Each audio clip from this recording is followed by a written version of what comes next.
Out of the gates and ready to go. OutKick 360 is underway from 6th and Peabody. College football is back, and we are back in Nashville. From Knoxville to Nashville with Yeehaw Beer and Old Smoky Moonshine. The entire crew is here ready to get you up to speed on all things game day, which kicks off tomorrow. Gentlemen, good afternoon. Good afternoon, everyone. I'm kind of in that in-between zone. We're outside here at 6th and Peabody today. A lot of people, festive, cornhole being played behind us. Kind of want to wear the shades on the show today. I do too. Let's go but I'm a little bit You don't want to look like a jerk either. But the lights are very bright. It's got a Hollywood feel to our set today. I can still see my computer screen, with the shades on, so I'm liking it. I think if two of us are in shades at all times, then it's permissible. Oh, we're doing shades? We're doing shades. Okay. I think I'll three be of the on shades. and off because I need reading glasses. Yeah. At times, So it was, shamefully. Paul, it was not much of a game. To be fair, we didn't expect it to be. There was a guy in the Spire sports booth last night with Tennessee and Ball State. He teased the halftime over, 37.5? The first half spread for Tennessee was 26.5. He teased it by 10 more points, and Ball State at kick fumbled. There was a touchback. Yep. Through the end zone on the pylon. He would have lost that $1,000 bet. Tennessee was up 38-0 at halftime, Yep. so he won the bet over by a half 36 point. Did at he do halftime. that before kickoff? Yes. Yeah. Nice job by him. He was sweating it. He had a big win. Look, I mean, you guys know where I stand on these cupcake games, and I just was disgusted by that, but relieved that the Penn State-Purdue game it was great. And the Pitt-West Virginia game in particular, because of the atmosphere there, were so good. And that Pitt-West Virginia game, as good as it was, tells you about how screwed up college football is because they haven't played in 15 years. I don't get that. And that's what led to it being so good. It was. And I you're think right. it was a week terrific that you atmosphere. were away. Chad and I were discussing, all this realignment and conference expansion, and we were talking about the opportunities for passion and hate that are lost with the lack of geographic concern in conference realignment and stuff that's happened. And when you go away, there was actually a very good post on Reddit, which is, I know, a crazy thing to say. It does happen. With somebody talking about, for West Virginia, the teams that are lined up to be their rivals, there's absolutely no feeling of contempt for. And that Pittsburgh to be the number 1 team and the number 2 and 3 teams are also missing for them. So I was happy for West Virginia people last night that they got that team back. And the atmosphere there was phenomenal to see that game in Pitt, which is not far from Morgantown.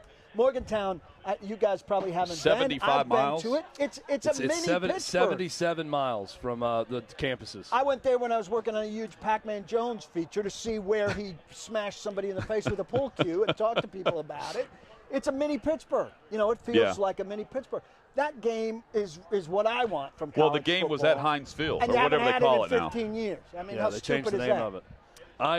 Even if you're not in the same conference, you've got to schedule that game. By the way, I also blame Pac-Man Jones. Every time I hear West Virginia, I hear Pac-Man Jones say, well, that's just how that is in West Virginia. Yeah, right. Over and He's over ruined when it. I hear their name. I can't get it out of my As bad as the state's my image head. was, he took it and made it worse. So we are getting an expanded college football playoff in 2024. It's moving to 12 teams. Pete They voted Thamel on it just today. reported it, that the vote was in a little while ago. Listen, I love this. I generally love it too, but, and I don't know if you heard me bring this up with Blake Bedingfield yesterday, Josh Pate, who I think is really good. He's a friend of the show. He's been on with us. I saw a clip from his show earlier this week when he was talking about it. And he said, look, early on it's going to be great. We're going to love it. But later on we're going to come to see that the games during the season, this swayed me a little bit. The games during the season that have had meaning to us, the tight Alabama game that means something, the Iron Bowl that means something, the Alabama A&M game that means something, all of those games aren't going to mean anything. And it's going to get shifted down to the tight games for 10, 11, 12, 13, 14 that are going to mean something during the regular season. And he was preaching scarcity and the meaning of scarcity, and he did it very convincing. I understand that. However, the games during the regular season will continue to mean something, because what we're going to get now will be a Sugar Bowl like last year with Ole Miss. Ole Miss and Baylor, where it's a playoff game instead of just the Sugar Bowl. Right, that's those how games I will view mean this, something right? later. But the regular season games, and I haven't bought that argument for a long time. The regular season games are so much more important. You're in the playoffs from the beginning. But it's true for the Alabamas and the Georgias, which we hate for being so powerful. Their regular season is 0 in this scenario. Just step them right into the playoff. Well, and it's very rare that they have a regular season game that means anything anyway, but now they're really not going to have it. I mean, it's a trade-off. It's in the eye of the beholder. I understand Josh Pate's argument on that, and that has long been, the rallying cry of college football. Every Saturday matters. If you lose once, you might not win a national championship. Your season could be over. Like Utah in terms tomorrow. of a title. Yeah, and that's part of the sales pitch behind college football. So I understand that line of thinking. But from me being the eye of the beholder here, I see more big games, because now suddenly we have a lot more games that matter because there's more teams involved in the championship conversation.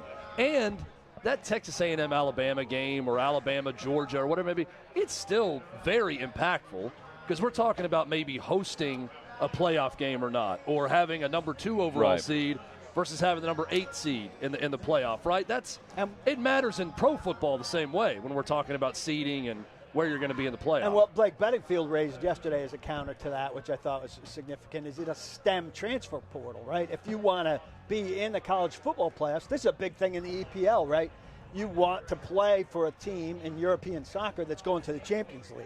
So if you're not on a top 4 team and you're a really good player, your entire goal is to get on a top 4 team because you want to be in the Champions League. Well, college football feels like that right now, right? If you want to be a big-time college football player, you want to be on one of the top 4 or 6 teams. Well, if 12 teams are getting in, you might not transfer away from somewhere like Utah, because you're going to go to the college football playoff and get your chance to be seen in those games. So this news is just coming down, and Davey Hudson is back in our studio and is going to clarify this. But this was the proposal of what they were voting on today, and I'm saying that because I'm not sure if they adopted everything with the proposal or not. They adopted something related to 12 teams. Yes, right, but so first-round games would take place on campuses. That was the proposal. We like that. Quarterfinals would be played on January 1st or January 2nd, where New Year's Day falls on a Sunday, and then on the adjacent day. We like that. Get out of the 31st. We don't want the 31st. 2026, by the way, is the year. So they're waiting on the contract to end. 2026. Nicole Auerbach is a good follow from The Athletic. I'm following her right now. The 12-team college football format will be the one that was initially proposed by the 4-person working group, which is 6 highest-ranked conference champs, 6 at-larges in the tournament. The playoff bracket would follow the rankings. No modifications made to avoid rematches of teams. So it's just solely based on where you – if you've already Alabama, Georgia could play the following week based on rankings. Yeah. I like that. So it's 1 versus 12. You don't rig it.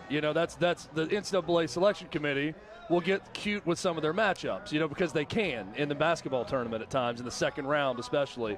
They like to line things up where they get a storyline. This is, you're going by the numbers, and you got to play who you got to play. The working group's charge did not include deciding which bowls might be a part of the college football playoff in the future. So that's a key here.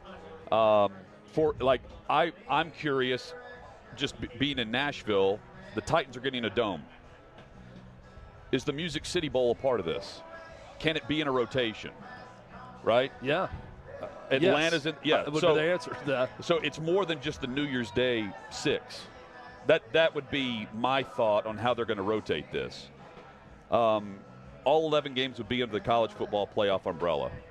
So the administrative, again, you're going to have Hancock hand out the trophy. Yeah. And if the Rose Bowl wants to be a national championship game rotation, it's going to have to move off to January 1st. Yeah. Otherwise, it's going to perpetually be Look, this is a first-round game. This is a good thing. We could – Josh Pate or whoever can have the debates about whether or not it's good or, you're going to lose wherever you get. It's a good thing. more teams having access to the tournament and creating an atmosphere where it's not just 2 or 3 teams that matter every year. Now, granted, I get it. Upsets, Barrett Sallee tweets right now, a lot more teams are about to have access to the right to get shut out 45-0 by Bama in the new college football playoff. Well, in the second round. Yeah, that's fine, but we're also – it's important to make the playoff. Like, if you're a team that makes the college football playoff, that's an accomplishment. Well, we're actually going to have good games in the opening round of the college football playoff is what this means. We're guaranteed that. Like, there will be solid matchups. Also, there are more bowl games where players are going to play. That's another key here. They're not going to opt out. You're going to have multiple bowl games with quarterbacks and big-time players who are going to be on full display headed into the NFL draft instead of opting out. Like we had here, another tie-in with Nashville, the Music City Bowl with Purdue. Yeah. Well, and here's what I don't want to happen with this expansion to 12 teams. I don't want it to expand to 10 of the 12 teams we know every year going into it, much like 3 of the 4 we know every year right now going into it. Predictable, though. I hope not. I want a revolving door of teams 3 through 12 in this thing that are making it, and a lot of different teams every year coming in having a legitimate chance at making the playoff as they go.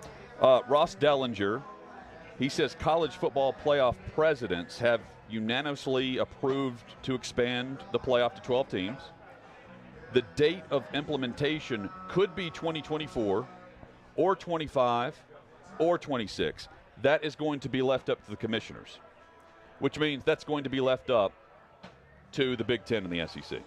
Yeah, right? New format. I'm reading Front Office Sports right now. New format expected to begin in 2026, but Hutton, to your point, could start earlier. That's Pete Thamel reporting that they could start it earlier. Started early. I mean, why wait? If you get it together and can start in 2024, do it. Don't wait to 2026. Let's get this thing going in 2024. And ESPN, based on their contract with the CFP, they have right of first refusal on the deal on expansion.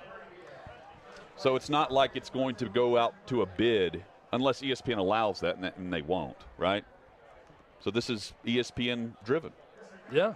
ABC. And guess who is lockstep, hip to hip with ESPN? The Southeastern Conference. Hit us up on Twitter with your thoughts at OutKick360. It is our college football kickoff special going into tomorrow's matchups. Guys, the game I'm glued to tomorrow is Florida and Utah. Same here. Number 1?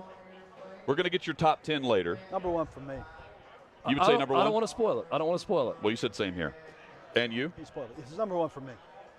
Well, I think Utah wins, but I say that just because I want to see what Florida's about. I know what Utah is. I was the perception of them. On the drive-in from Knoxville today, I was listening to our buddy Chris Childers on Sirius and Rick Neuheisel on their college football show. And they were making their picks, and Chris Childers said, as I speak these words right now, I still don't know who I want to pick in this game between Utah and Florida. And he kind of laid out all the reasons why he can't make a decision on who's going to win this game. And I think, guys,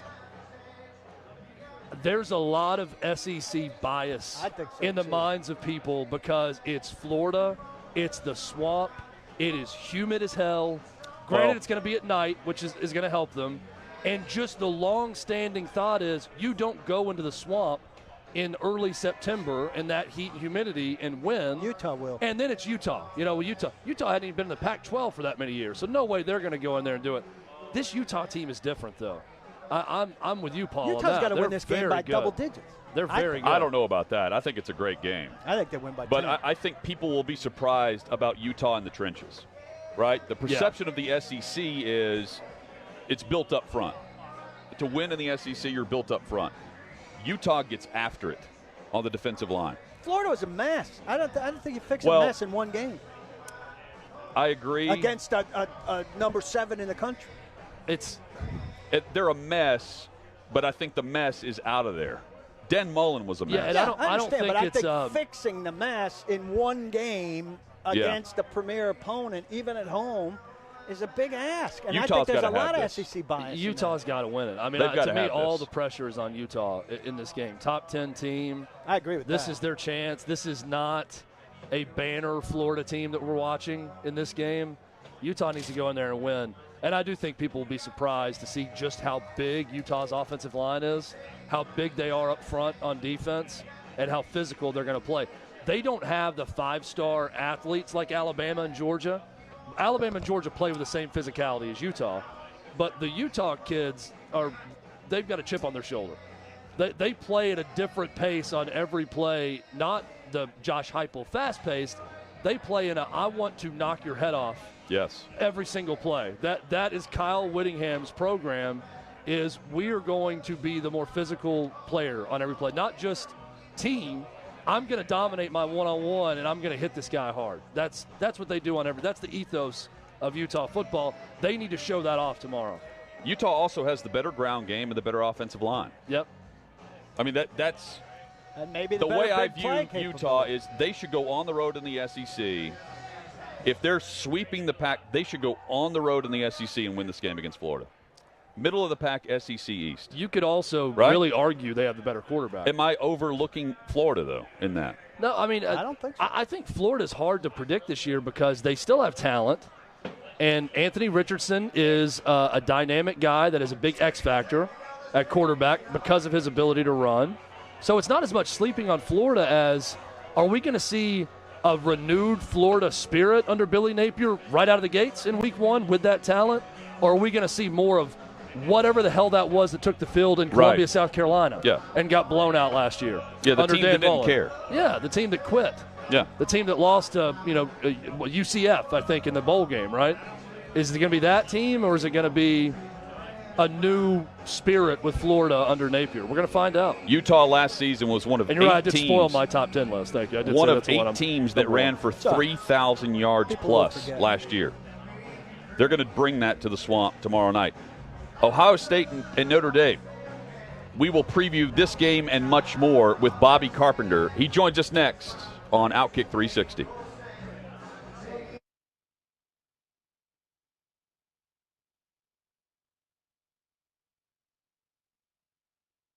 What's up, guys? It's Tommy, and if you missed my last show, you may be experiencing some FOMO, so this is what you missed. In the case of Sydney Sweeney, don't even get caught throwing a birthday party for your 60-year-old mother that has even slight undertones of Donald Trump. And whatever you do, do not invite a guest that might support law enforcement because the internet will lose its marbles. Yes, this is a real thing, and it trended for hours on Twitter yesterday. Turns out Sweeney threw a surprise hoedown-themed birthday party for her mom that included hats that said, "Make 60 great again." And get this, she posed for a photo next to a friend or a family member who wore a Blue Lives Matter shirt. The horror, I know. Lock that woman up. Just because no one has ever thrown a Joe Biden-themed anything, other than maybe a funeral, doesn't mean liberals get free rein to shame the Sweeney family. It's like I talked about in the beginning of the show today. The left is anything but loving and tolerant. They project their hate, their intolerance, their racism, and their bitter BS on us because, quite frankly, they hate themselves, especially the white ones. So go throw a pity party or a justice riot or post a black square and get over yourselves because you're not that special. Over the weekend, I don't know if you saw, but there was a big dust-up, a big debacle involving the wife of Jason Aldean, Brittany Aldean, who she posted a little video saying that she's glad her parents didn't change her gender when she went through a tomboy phase because she loves being a girly girl. Yeah, was it a little bit, pointed? Yeah, it certainly was. But there were a couple other country artists, Cassidy Pope, Maren Morris, and a few others that were very, very triggered by her statement. And they didn't take the advice of Michelle Obama. They did not go high. They went lower than low, calling Brittany Aldean Insurrection Barbie, saying she's disgusting.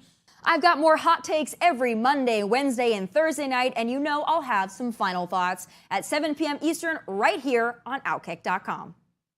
Hey, listen, if you missed my show, don't at me. I've got you covered. Take a look. Jim Harbaugh is not, he ain't normal, and I'm here for it. I had a friend of my son's play for Jim Harbaugh, and the mother loved Jim Harbaugh. Said, you know what? And the mother was like a school teacher. And she's like, you know what? He's different.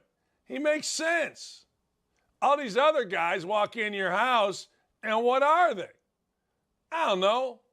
They're just guys talking. Harbaugh was different. He was fresh. Not fresh in that way, but, fresh. So he went Solomon. He said it was biblical, his decision to start both J.J. McCarthy and Cade McNamara. McNamara in the first game against Colorado State, McCarthy's second game. It's biblical. It's Solomon. How about our guy, Mr. Science? You thought Bill Nye was the science guy? Bill Nye's not the science guy. Joe Biden's the science guy. You want to see science at work?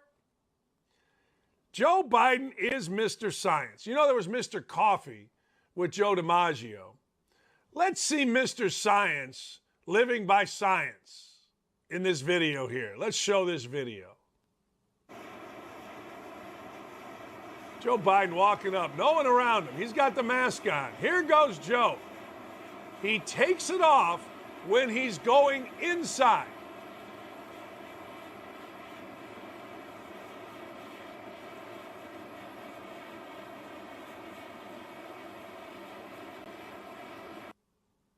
Look at Joltin' Joe.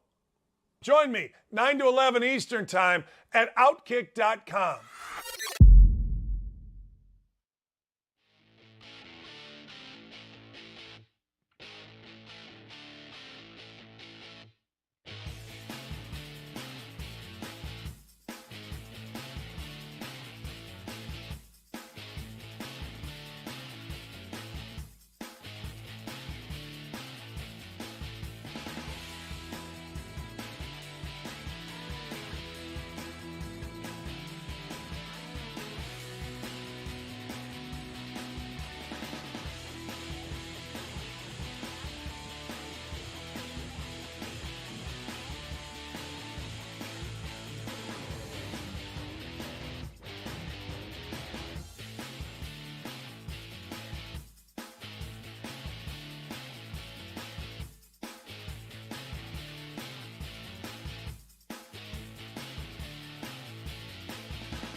It is our college football kickoff preview on OutKick 360, Friday edition from 6th and Peabody with Yeehaw Beer and Old Smoky Moonshine.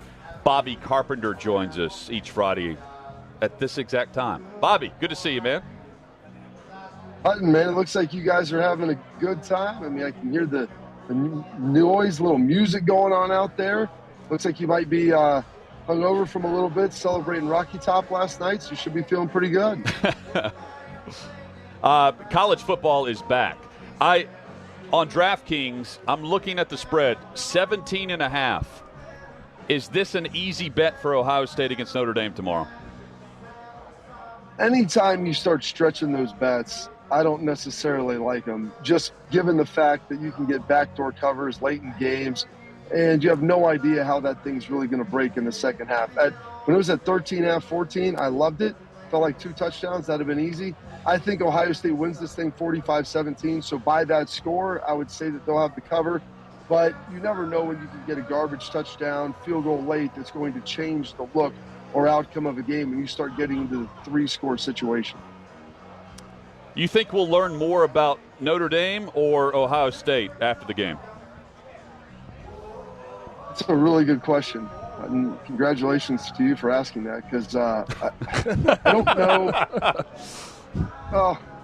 Because it's really good, because I'm trying to figure out what I could learn from Notre Dame from watching this versus what I learned from Ohio State. I think we all know that Ohio State's offense is really good.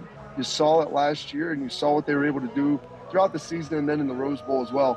I think the big question is about the defense, and especially in the running game. So if you look at this defense and how they've struggled last year against the running game, the one thing Notre Dame does have going for them is they've got a quarterback in Buckner that's got some good athleticism. They'll probably get him involved in the run. They have a veteran and experienced and talented offensive line, and they're going to try to probably run the football 45 times if they can.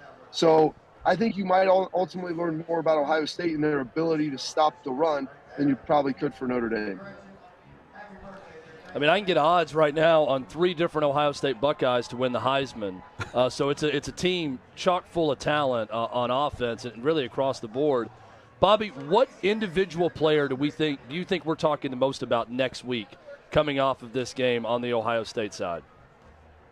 I mean, I guess the natural choice is probably C.J. Stroud if he has a big day. I mean, everybody knows about Jackson Smith and Jigba and what he was able to do in the Rose Bowl. I mean, I think I would probably go with one of the other receivers that, might surprise some people. There's Julian Fleming and Marvin Harrison Jr. and Emeka Egbuka. And I'm just going to pick Marvin Harrison Jr. out of a hat with that and just say that he probably goes off. At least one other guy is probably going to have 7 or 8 catches, and I would guess a touchdown, possibly 2, outside of Jackson. So I'm going to go with Marvin Harrison Jr. and say that, he's someone that no one really knew about, saw a little bit of in the Fiesta Bowl, but he has a famous last name, famous pedigree, and I think he's going to have a heck of a season because he runs about as good a routes as his dad, and he's about the size of me. So he has something that his father never could possess. What's to say about the state of the game, the disparity between the best and the close to best? That, I bemoan cupcake games. I hate what happened last night in Knoxville. I don't think that it should be scheduled under any circumstances. But here's 2 versus 5, and you're talking 45, 14, 17? And everybody's expecting that. So I can't bemoan the scheduling here. It's a quote-unquote a good game, and it might be every bit as entertaining as Vols and Ball State. I guess all you can do is try to schedule up the best you can. I understand what you're saying. Like, I think that there's just this natural kind of cliff this year that maybe after Ohio State, you maybe throw Georgia in after you see what they look like against Oregon. And, if that defense is as good as they were last year, despite replacing, so many players, and offensively they can get it rolling a little bit. But it's still, I think, a situation where you kind of have a cluster at the top, and whether that cluster's 2, 3, 4, 5, you usually figure that out by midway point, halfway, or maybe 2/3 of the way through the season. But, as the presidents are getting ready to vote and the chancellor's on this expanded playoff, hopefully NIL and the expanded playoff, I mean, no one knows the full implications of that, but hopefully this will begin to, spread out the town a little bit. And, gentlemen, like I said, my school benefits from it as much as anything. But, it's better. I enjoy watching better football games. Watching the backyard brawl last night between Pitt and West Virginia, that was a phenomenal game. Watching Purdue and Penn State, now granted there may have been some issues with clock management and what they were choosing to do, but those were really compelling football games. Guys, at the end of it, we like watching sports for the entertainment. You love watching football for the unpredictability and for the great plays. And like you said, Paul, nobody wants to sit there and watch, a game that's predetermined before the opening kick. So, hopefully, like I said, I would like to see Ohio State roll. I don't want to. Hopefully, I would like to see them pull away in the second half. I don't want to see a score of 28-7 at halftime. All right, if they score coming out, in the opening drive of the second half, this thing's over. I would like to see at least tight through halftime and see what can ultimately happen in the second half. Bobby Carpenter with us on our college football kickoff special for OutKick 360. Aside from Ohio State, Notre Dame, what is your can't-miss game tomorrow? Gosh, you got the 3-bagger, man, and they all involve an SEC team, whether it's Cincinnati going to Arkansas, which I think we can find out a lot about both of those teams because you have a team that lost a lot, but I think everybody acknowledges Luke Fickell's done a great job of continuing to develop players there, and they're playing Sam Pittman in Arkansas. They've got a veteran quarterback. It's on the road. It's about I think right inside a touchdown, if I'm not mistaken. Arkansas maybe is the 3rd or 4th best team in the SEC, so you've got that. I think everyone naturally is going to look at Oregon coming into Georgia because if Oregon upsets them, I mean, that would be huge. I don't believe that'll happen. But I think it'll be a nice measuring stick to kind of see where Oregon is. But I think the biggest game of all of them is as a team. I think Georgia has a great shot of obviously being in the playoff. But a team that has a better shot than people realize is Utah. And you saw how they played against Ohio State last year in the Rose Bowl. You kind of have to have almost a season where it builds up and gets you on the radar to where people fully respect you. So they had that. They've got a lot of guys coming back. They like to pound the rock. And if they can beat a Florida team, albeit a Florida team that's down, and it's a Billy Napier's first season, and we get all those things, like you go get a win in the swamp in your non-conference, and then you maybe have one loss or run the table the rest of the way. Like, it's going to be hard to keep a Pac-12 conference champ out if you have that win on your resume. It may not be as flashy as Bama or Georgia, but still, it's a tough game to win, and especially if they go there, and physically dominate the Gators, which I'm not saying they're going to do, but I would say they're capable of, given how the type of football they play. And so I think that they might have the most on the line, not just for them, but trying to, help lift up and buoy the Pac-12 conference and maybe get them back in the playoff one more time. Well, Paul wants close games. I've got a close game for you tonight, Bobby, at least I think, based on the line, but I don't know that either of these teams are going to be a factor at all in their conference. How about Indiana and Illinois tonight? A 1-point line in that one in the Big Ten. Illinois looked pretty good. I know Wyoming's not very good, but they look good against Wyoming. What do you think about what Brett Bielema is doing with the Illini, and what do you think about the matchup with Indiana?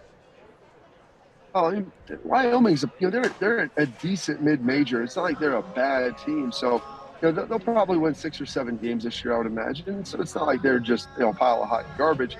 And Illinois ran roughshod over them. And I would say for both of these teams, it's kind of a must-win, because when you're playing the bottom half of your conference and that's where you live, you've got to beat teams that are equal in talent to you. And Tom Allen, who took over an Indiana team that had a great offense and kept improving the defense, because that's his specialty. Well, the offense is slowly eroded, and I understand they've lost Michael Penix and a lot of things have happened. But it's a must-win for Indiana. You lose this game, I don't know if Tom Allen is the coach of Indiana in 2023, because you start looking through their schedule, it's going to be tough to find a way to get to bowl eligibility. And if you're Brett Bielema, like, you win this game, you're 2-0. And you're sitting there looking around like, okay, the West might be pretty good, but we can find a way to maybe scratch 6 or 7 wins together. And now we finally got something rolling. So I look at this game, as much as it might be, sitting there like Missouri playing Vanderbilt, like someone's got to win the game. And whoever wins it, that might be their only conference win, or at least one of the very few they're going to have. Bobby, another game's got my eye tonight is TCU at Colorado. TCU is a road favorite in that game. Bill McCartney's not walking through that door anytime soon for Colorado, but that's a program I want to be better. And I'll tell you who else who wants them to be better. The Pac-12 could use Colorado being a lot better than they have been lately. What do you think it is with that Colorado program where they've fallen on such hard times? What do you think about the game and the matchup with TCU? Well, I mean, it seems like it's almost been 20 years since Colorado has been, very a relevant player for multiple seasons in a row. And you've got Sonny Dykes taking over there at TCU. They're obviously going to get that offense going, get it churning, and go try to score 1 billion points. I don't know what it is at Colorado. I mean, I know they're kind of landlocked as far as recruiting, and they don't necessarily have a huge recruiting base. You've got Denver, but man, if you ever go out there, I mean, Colorado's a heck of a place to go to school. And they have a lot of tradition, and I know they've gotten a lot of issues there, a number of years ago, but you feel like those things should be behind them. You got to be willing to have facilities. You've got to be willing to pay coaches. And I think that's part of their problem is, you get Mel Tucker leave. You've got to find a way to keep a guy like that who you feel like is turning it around, and you have to invest to try to get some great facilities. But I 100% agree with you, Chad. Colorado is a team that was really good growing up when we were younger. Oh, yeah. And that, to me, makes college football better. They're one of the programs. There was a featured program in the Big 8, then the Big 12, go to the Pac-12, and it just seems like since probably about 2000-ish, they haven't really been relevant outside of more than a year or two here and there. Remember for us, if you will, your first game as a collegiate and the experience of going through that the first time. Did you play much? What was the result of that game? Who was the opponent? So we played Texas Tech in the Pigskin Classic. The head coach for the Arizona Cardinals, Cliff Kingsbury, was their quarterback. Wes Welker was their slot receiver. At the time, we had no idea what those guys were going to be. They had the Pirate as the head coach, before he was in his full fame and glory. And they're throwing the ball 55 times a game, which was crazy back in 2002. And Paul, thank you for asking that, because that was in 2002. We have our 20-year reunion. here later on tonight for that 0-2 national championship team. And I was on opening kickoff, ran down and made a tackle on about the 8-yard line, popped up. I'm like, man, this college football thing ain't too hard. Like, this is easy. People are cheering. Everyone's loving it. Next, we go down and score. Next time I run down, I get blindsided and knocked to my back. So, like, hey, one day you're drinking the wine, next play you're picking the grapes. But, I mean, that was the first game. We had Maurice Clarett go off for like 225 yards in that game. I mean, and that was kind of catapulted us to that national championship run. And we played it.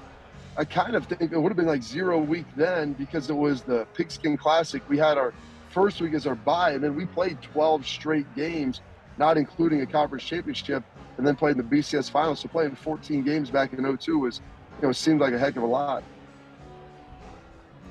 Bobby Carpenter, our guest. Are you more certain about Florida State or LSU going into the season? Oh, goodness. Now you're making me talk to my guy, Jacob Hester, who, I think LSU's more talented. I think Brian Kelly's a better coach than Mike Norvell. They're at home. I mean, Florida State needs this in the worst way. We had E.J. Manuel on yesterday, and E.J. Manuel was stumping hard, talking about all the rushing against Duquesne and the running backs and this and that. I'm like, Coach, LSU's got a different dude up there than Duquesne does. Like, it's a different type of human. So they better be ready to go. I want Florida State to be good for the same reason that we want Colorado to be good. Like, it's better when you have the tomahawk chop and they've got the Seminole stabbing, the spirit, right in the middle of the field. Like, those things are awesome and iconic to me.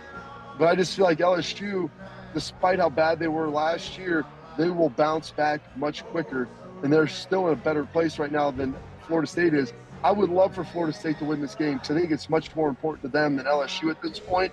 But I just don't see it happening.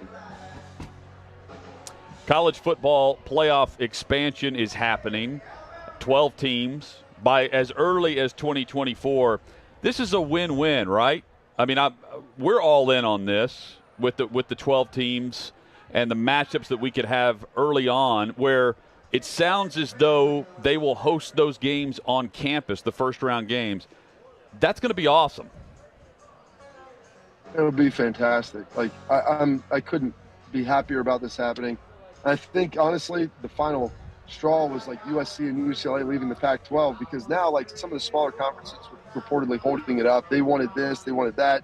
And now all of a sudden you look around, like, if we wait 3 more years, right now we have a seat to bargain with and a chip. We might not have that chip in 3 years. So I think they finally came to the table, hey, home sites, round 1, we'll do this, we'll do that.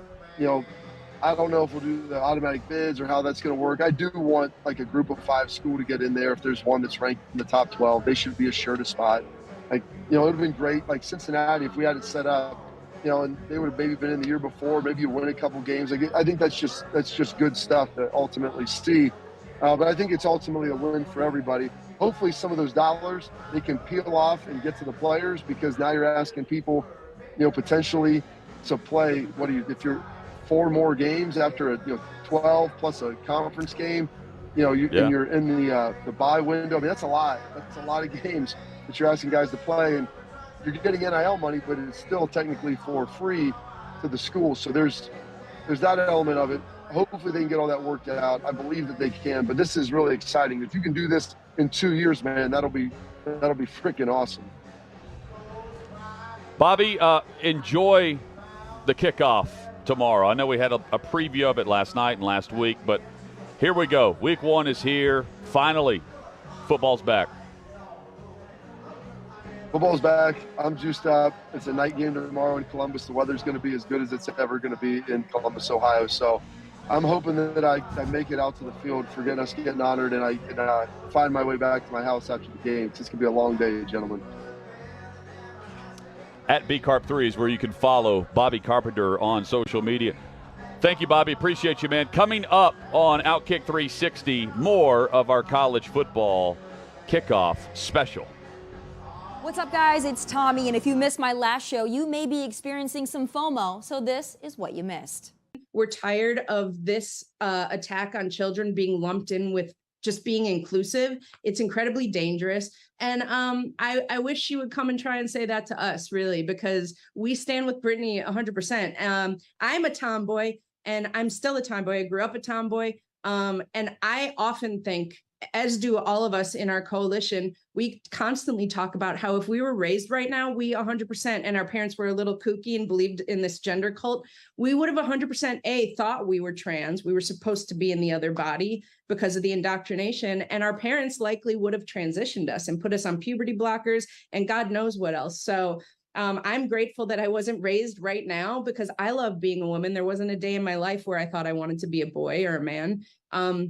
I'm a proud lesbian. And, you know, what they're doing to these kids, they're ultimately really erasing people like me and you know, feminine boys or masculine girls. It's okay to be a tomboy. That's one of our main campaigns. We know our woked up friends are all about fighting climate change and preserving Mother Earth, or at least that's what they tell us from the steps of their private planes, or in this case, while overlooking their plush lawns in the hills of drought-ridden Southern California. Now, despite Governor Newsom declaring the California drought a historic water emergency, and despite restrictions and fines in place for overuse or for even allowing sprinklers to hit a freaking sidewalk, SoCal celebrities don't feel the rules apply to them. According to the LA Times, these A-listers, Sylvester Stallone, Dwayne Wade, Kevin Hart, Kim and Kourtney Kardashian were all cited along with 2,000 others for surpassing 150% of their monthly water budgets at least 4 times since the agency declared a drought emergency at the end of last year. I've got more hot takes every Monday, Wednesday, and Thursday night, and you know I'll have some final thoughts at 7 p.m. Eastern right here on OutKick.com. Hey, listen, if you missed my show, don't at me. I've got you covered. Take a look. Let me explain Solomon to you. In a nutshell, you ready for how smart this guy was? Listen to this. He had 700 wives, 300 side pieces, and 1,000 women he had to service. 1,000 women he had to keep happy. Look, you can spin that around. I don't want to be sexist here. But if a woman had 700 husbands and 300 gigolos, I don't think she would like that either, and I wouldn't consider her very smart. I get it. The wisdom of Solomon, it is biblical. But the dude had 700 wives. I don't know. All I know is this. I've had 2 wives. I'm not having it anymore. They would defend this, or they wouldn't comment on it. This whole thing has been such a sham, and God bless him. God bless Joe Biden, because I got to tell you, OutKick grew. Clay Travis was beyond any of these guys, any and all of these people. And now all of a sudden, everybody's kind of coming back. Wait a second. Travis and the crew at OutKick, particularly Clay Travis, were smarter than everybody. How did they know? Well, they knew because they paid attention. I didn't really pay attention. I was busy doing other stuff. I was engrossed in Game of Thrones. I was engrossed in Boardwalk Empire. I took in the Lion King or the Tiger King or whatever that crazy mulleted fool's name was. Join me 9 to 11 Eastern Time at OutKick.com.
Yeah.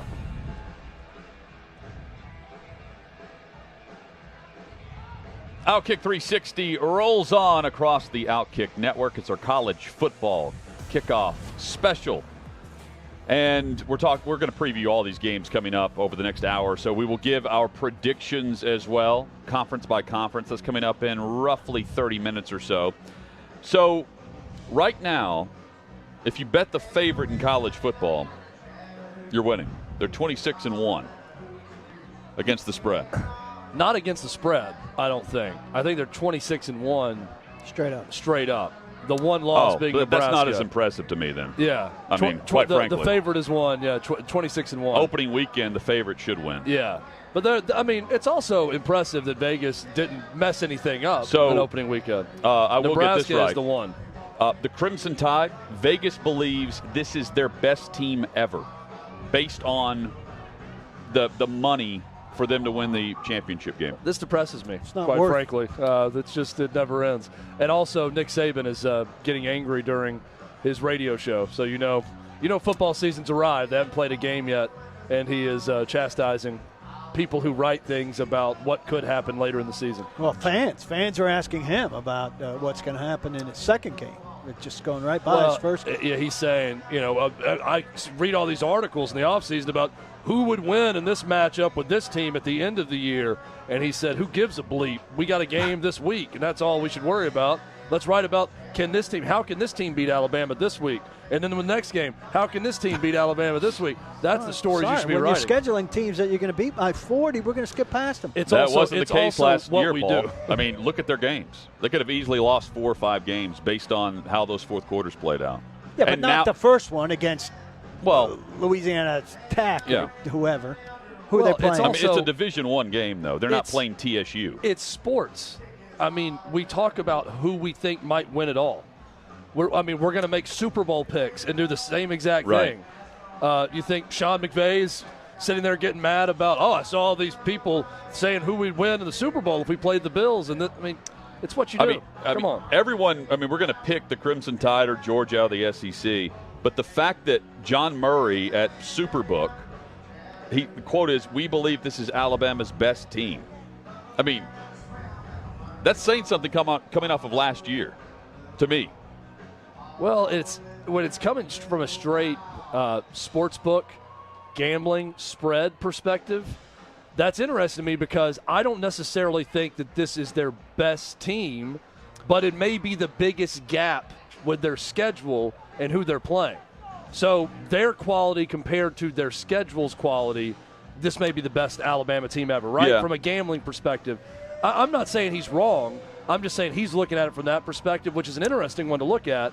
And I think it could be 2 different things we're talking about. They were double-digit favorites in several games last year, too, and didn't end up covering.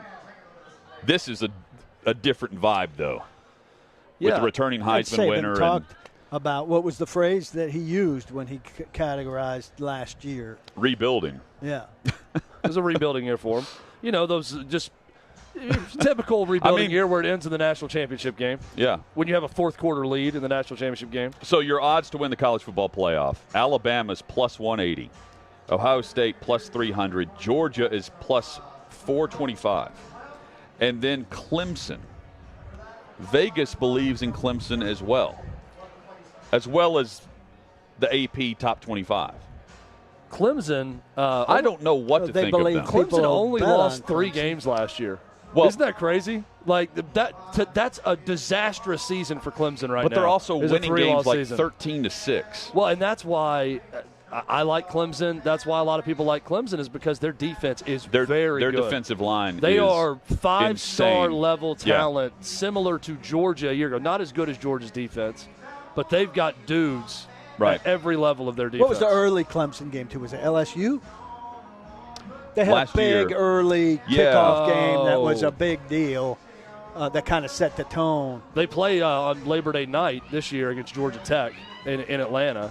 That's the Labor Day game. No, you're right. I'm looking this up. Yeah, it was a national spotlight where DJ Uiagalelei did not play well at all. And it was an early game. A lot of people just wrote him off right then, and that they lost 2 more. So was so a huge disappointment based on what we've come to expect. It was Georgia. 10-3. Yeah. The final score. And looking back, I mean, that was the an start incredible of Georgia's performance defense. by Clemson. They lost to the eventual national champion by 7 points. They beat Georgia Tech last year 14-8. That's the one where I said something's not right here. But because against Georgia's defense, it's one thing to only score a field goal. Bad, but understandable against an all-time defense.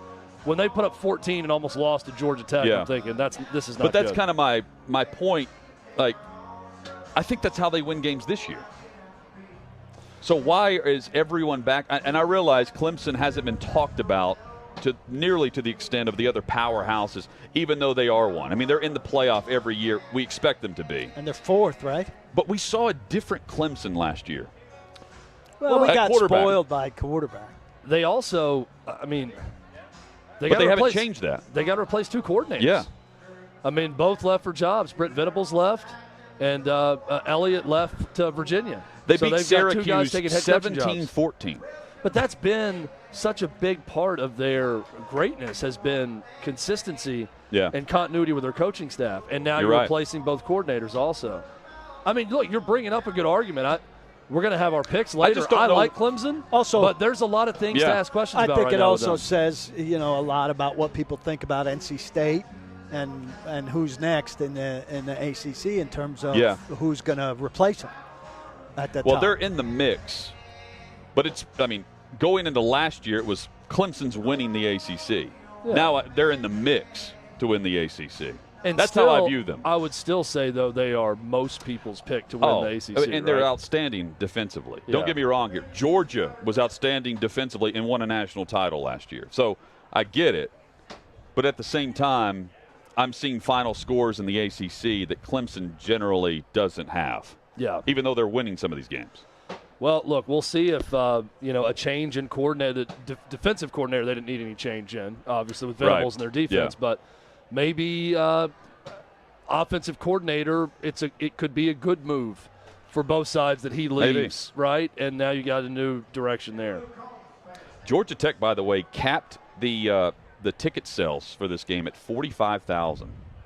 And the speculation is because they didn't want 50,000 Clemson fans showing up.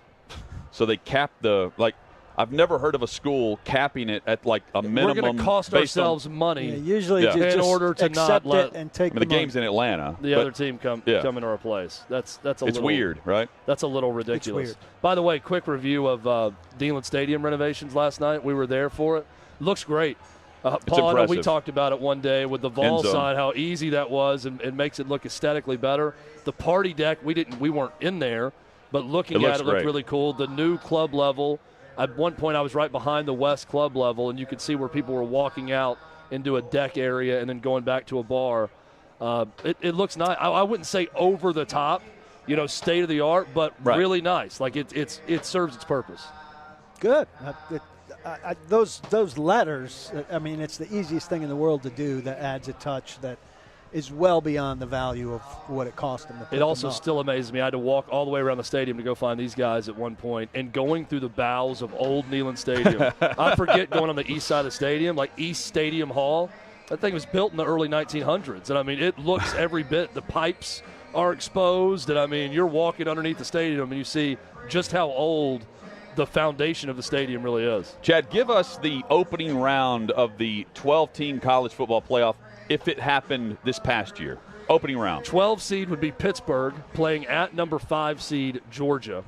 The 11 seed would be Utah playing at number 6 Notre Dame. That's an interesting game. That's awesome. 10 seed Michigan State at number 7 Ohio State, which would be a rematch. Yep.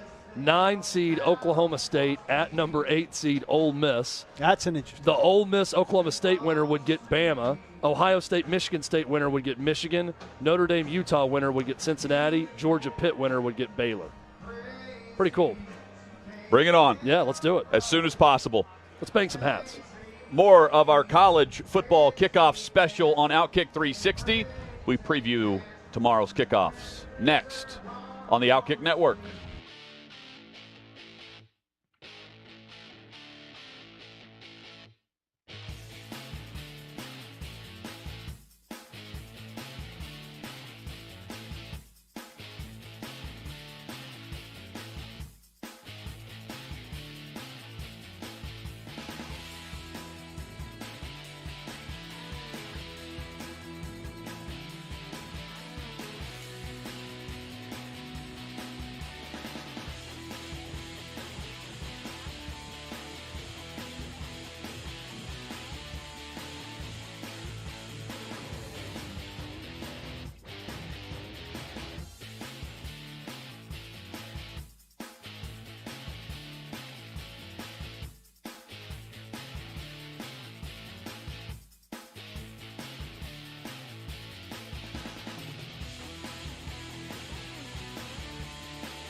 Second hour is here. OutKick 360, the college football kickoff special. 6th and Peabody with Yeehaw Beer, Old Smoky Moonshine.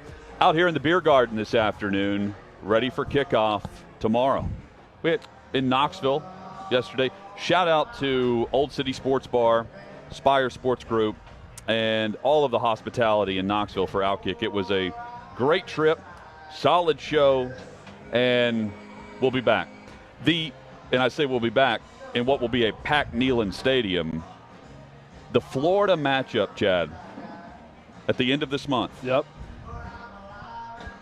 We were discussing Neyland and the renovations. I'm looking around last night going, if you end up having Tennessee get over the hump against the Gators there, that place is going to be charged up.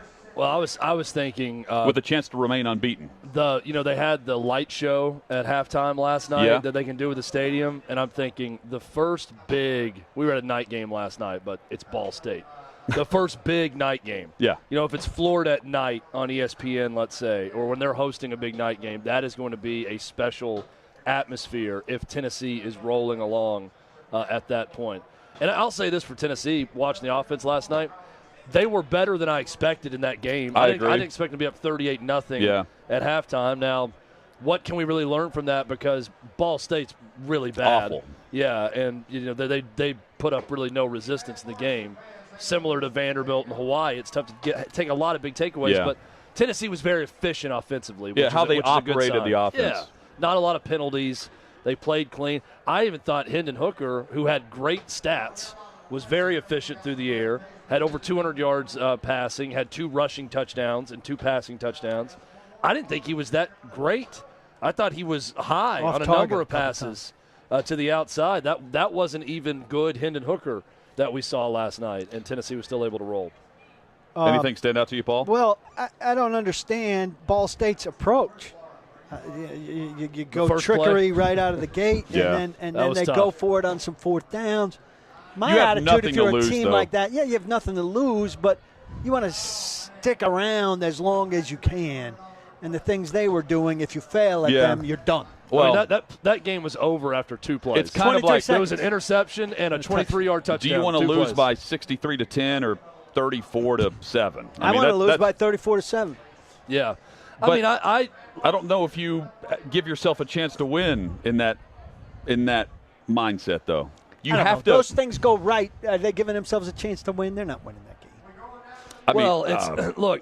You always bring up Georgia State, so Tennessee was woefully underprepared for the Georgia State game. They did everything wrong, and I think to win a game like that, you need the team that's got the big advantage. But Georgia State didn't come in with a pro-style offense. Yeah. I think, Paul, it's less about you're not going to win. Whenever I see a game like that on any decent team schedule, the first thing I look at is, do they have a mobile quarterback? And if they have a passing quarterback that is stationary, it's over. Yeah. Because Georgia State beat Tennessee with a running back playing quarterback, basically, and they ran a very different offense that they could not figure out.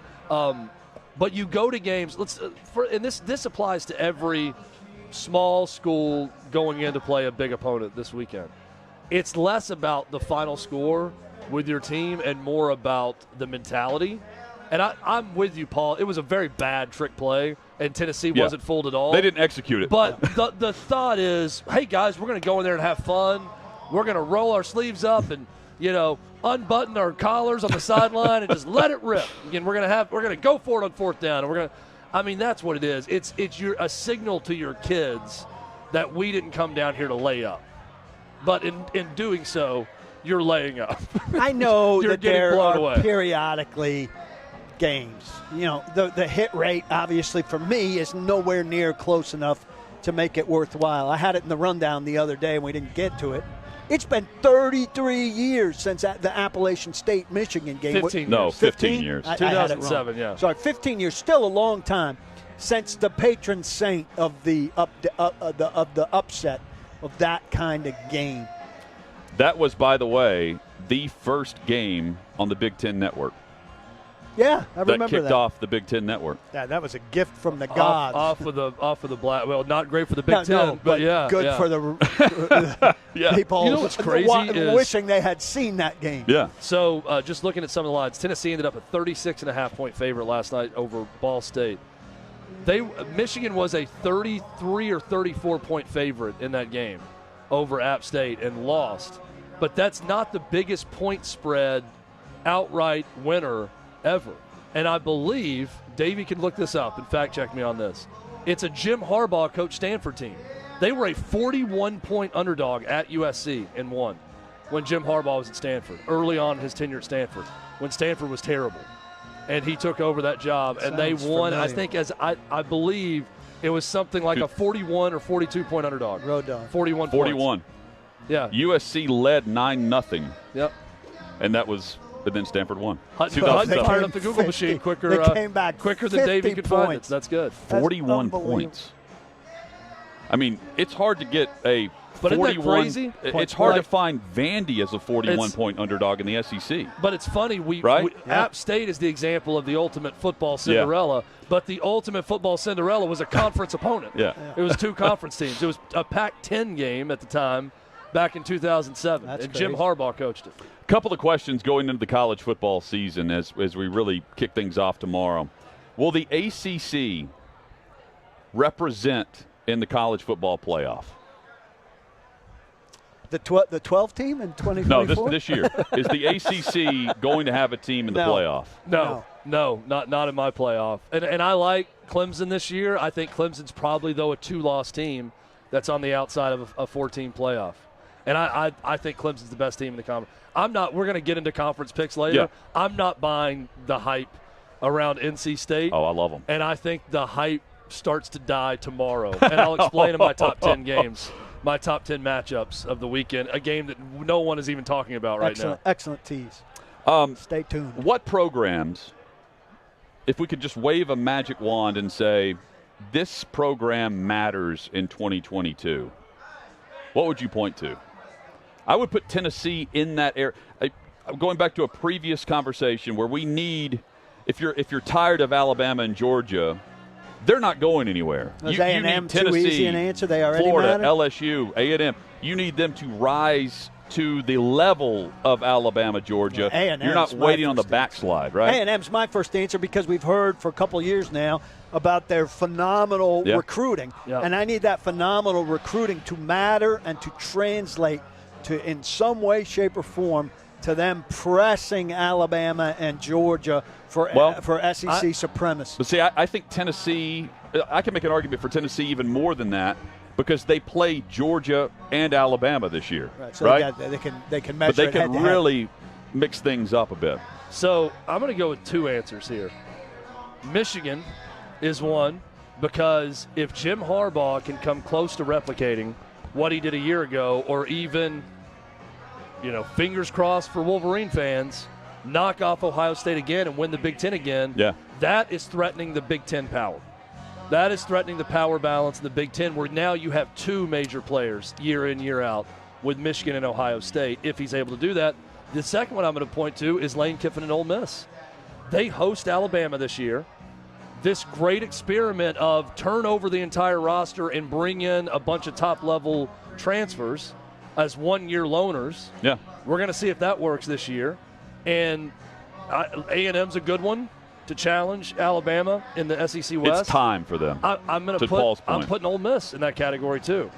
But the expectations at Ole Miss are different than what we're expecting at A&M. Here's what I mean by, I think you framed it as more of a long-term the magic thing. wand. I think you framed it as a college football program that matters in 2022. That is a major factor. I think it matters for Ole Miss because Lane Kiffin and what he's trying to do there and this system of transfers coming in, and I think he's going to continue doing this, it matters if they do well and if they could upset Alabama, obviously, because it's a template for other programs maybe not traditionally excellent in college football like in Ole Miss. Davey interjects on the Stanford spread. Okay. As it relates to Power 5 teams, Chad's correct about Stanford. They were plus 40.5. But biggest ever is Howard, plus 45.5 against UNLV. in 2017. Wow. Howard won 43-40. Wow. How in the world was UNLV? I don't know what UNLV was in 2017, but I'm like, who would – I mean, that's a weird game, That's too. coming out of Vegas, right? UNLV so Howard. Vegas favored UNLV. I mean, I smell a rat. Vegas favored UNLV by 45, and they lost outright. Lost outright. Someone by got a rich. field goal. Someone got rich that day. That's recent, and none of us even thought about it. Yeah. Well, because it's UNLV and Howard. Still, yeah. though, I mean, that's a massive. Good find by Davey. Chad, so you say Michigan. I think we see a backslide. I do too. From Michigan. They lost a ton of talent to the NFL. And I'm not – it's not like Georgia where we don't ask the question, is Georgia going to – yes, they reload. I don't see the same – I don't get the same vibe in Ann Arbor. And I understand the quarterback thing, Chad. You were praising it as a NIL protection, transfer protection, all that stuff. If you don't have a clear-cut quarterback right now, that concerns me. I say that. I don't think Jim Harbaugh is thinking about that. It's a side benefit. Yeah, it's just a benefit for others that could see that. I don't like it at all. As a I don't think he harbinger knows for who he your wants program. to start. I mean, I think he's legitimately If you don't know by torn, now, I don't like your. And, he's going to give both guys. It's an interesting like way to it do it. against C.J. We got Stroud. 2 bad opponents to start the season in Colorado State and Hawaii. Go out there and have fun and light it up, and I'll examine both of you in your individual games against bad opponents. I think he was very fortunate, and everything lined up for him last year. Finally, when he was due, and everything lined up. And I think they, to me, under him, are a program that's going to have that every once in a while, not a program that's figured it out and is back. They were solid, though, like very sound fundamentals, like Michigan did not beat themselves. Yeah. Right? And that's their recipe this year. Also, they lost a bunch of players. I mean, the ultimate team that matters this year to me is Utah. Yeah. Because Utah, we had this discussion, but I think Utah could emerge as sort of a Cinderella party interrupter of major college football power. Well, they matter if they get in and win a game. If they get in and they lose like everybody else gets in and loses, then it's kind of like also, just a better Cincinnati. They're not wanted by the Big Ten. So it's Washington and Oregon now that's rumored to go. So Utah could emerge as the power of the Pac-12. As weird as that sounds. And the best team that doesn't get taken. You could fall into a Clemson niche.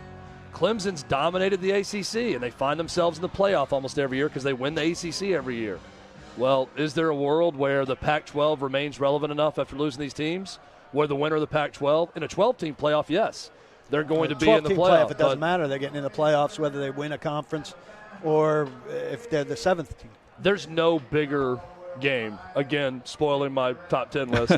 There's no bigger moment for a program, bigger game, more influential outcome on the rest of the season than tomorrow night. Is that 6 Central? That is 6 p.m. Yep, 6 Central on ESPN. So just a rundown of the top games. Oregon, Georgia. That is a 3:30 kickoff on ABC.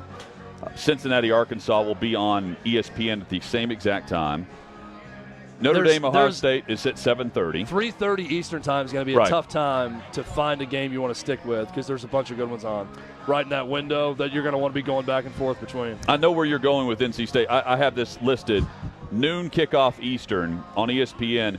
NC State is at East Carolina. East Carolina is no pushover. They're ever. not. No. This is an interesting matchup because Gardner Minshew, the Fighting Gardner Minshews. They're an 11.5-point underdog, and they're hosting NC State. And week one, it's just kind of you have all offseason to prepare for this moment, and you're kicking things off in your home stadium against the ACC opponent with a chance to plant your flag. So there's a couple of North Carolina schools on the road in North Carolina against Group of 5 schools. North Carolina plays at Appalachian State tomorrow in Boone, North Carolina also. Appy State's a 1.5-point favorite at home in that game over North Carolina. So North Carolina's on the road in state, NC State on the road at ECU. I think that's very cool because those programs don't have to do that, but they're also going to a smaller program in their state with, guys, everything to lose. Right. everything to lose. You've got nothing to lose if you're East Carolina or you're Appalachian State in this game, and it is the world to them if they could knock off the big ACC schools from their state. NC State, they're ticked off because they couldn't win 10 games last year because UCLA bowed out in the bowl game. And so they didn't play. And you have a situation where they are now the highest – they've achieved the highest preseason ranking for their program, their 13, since 1975. There are now expectations with them to not just be in the mix, but beat Clemson again like they did last year and represent the ACC. So going on the road with all of this discussion about how good their defense is going to be, they're returning a very good quarterback in Leary, and they're mixing it up at wide receiver and tight end. This is going to tell me a lot about the Wolfpack. Oh, yeah. I mean, they should win this game. This could charge up the hype machine around them or completely flatten their tire right out of the There's something to be said about a program who doesn't have big-time expectations that now has them. They've been talking about it all off season, and now it's time to go and show out. Yeah, they can't lose that game. No. It would completely deflate the balloon. Another Carolina. You're right. They can't. They shouldn't. They're a very talented team. Another Carolina matchup. North Carolina's at App State. We mentioned App State earlier. Darren Gant, who used to write for, he covered the Panthers for the Charlotte Observer. Then he was at Pro Football Talk. Now he writes for the Panthers. He's a big App State guy, and he tweeted this the other day. I thought this was pretty good. It's my favorite college football tweet so far of this weekend. Except for the next 36 hours, this account is dedicated to the finest football program in both Carolinas. That's just science based on victories over the following Carolinas recently: South, North, East, Western, Coastal. Look on our works, ye Carolinas, and despair. That's really good. By the way, another geography thing. We talked about 77 miles separating West Virginia's campus and Pitt's. I didn't realize NC State and East Carolina were only 80 miles apart. I didn't realize that either. I thought East Carolina was closer to the coast and, being in Raleigh, further away in the middle, and there was more distance between the two. But only 83 miles separates the two campuses. I'm going to Raleigh in the new year to see Mr. Springsteen. Hit us up on social media at OutKick360. Coming up, our preseason predictions for all of the Power 5 conferences, what we expect to happen, and then our predictions for the college football playoff. That's next on OutKick 360. What's up, guys? It's Tommy, and if you missed my last show, you may be experiencing some FOMO, so this is what you missed. In the case of Sydney Sweeney, don't even get caught throwing a birthday party for your 60-year-old mother that has even slight undertones of Donald Trump. And whatever you do, do not invite a guest that might support law enforcement because the internet will lose its marbles. Yes, this is a real thing, and it trended for hours on Twitter yesterday. Turns out Sweeney threw a surprise hoedown-themed birthday party for her mom that included hats that said, "Make 60 great again." And get this, she posed for a photo next to a friend or a family member who wore a Blue Lives Matter shirt. The horror, I know, lock that woman up. Just because no one has ever thrown a Joe Biden-themed anything, other than maybe a funeral, doesn't mean liberals get free rein to shame the Sweeney family. It's like I talked about in the beginning of the show today. The left is anything but loving and tolerant. They project their hate, their intolerance, their racism, and their bitter BS on us because, quite frankly, they hate themselves, especially the white ones. So go throw a pity party or a justice riot or post a black square and get over yourselves because you're not that special. Over the weekend, I don't know if you saw, but there was a big dust-up, a big debacle involving the wife of Jason Aldean, Brittany Aldean, who she posted, a little video saying that she's glad her parents didn't change her gender when she went through a tomboy phase because she loves being a girly girl. Yeah, was it a little bit, pointed? Yeah, it certainly was. But there were a couple other country artists, Cassidy Pope, Maren Morris, and a few others that were very, very triggered by her statement. And they didn't take the advice of Michelle Obama. They did not go high. They went lower than low, calling Brittany Aldean Insurrection Barbie, saying she's disgusting. I've got more hot takes every Monday, Wednesday, and Thursday night, and I'll have some final thoughts at 7 p.m. Eastern right here on OutKick.com. Hey, listen, if you missed my show, don't @ me. I've got you covered. Take a look. Jim Harbaugh is not, well, he ain't normal, and I'm here for it. I had a friend of my son's play for Jim Harbaugh, and the mother loved Jim Harbaugh. Said, you know what? And the mother was like a school teacher. And she's like, you know what? He's different. He makes sense. All these other guys walk in your house, and what are they? I don't know. They're just guys talking. Harbaugh was different. He was fresh. Not fresh in that way, but fresh. So he went Solomon. He said it was biblical, his decision to start both J.J. McCarthy and Cade McNamara. McNamara in the first game against Colorado State, McCarthy's second game. It's biblical. It's Solomon. How about our guy, Mr. Science? You thought Bill Nye was the science guy? Bill Nye's not the science guy. Joe Biden's the science guy. You want to see science at work? Joe Biden is Mr. Science. You know there was Mr. Coffee with Joe DiMaggio. Let's see Mr. Science living by science in this video here. Let's show this video. Joe Biden walking up, no one around him. He's got the mask on. Here goes Joe. He takes it off when he's going inside.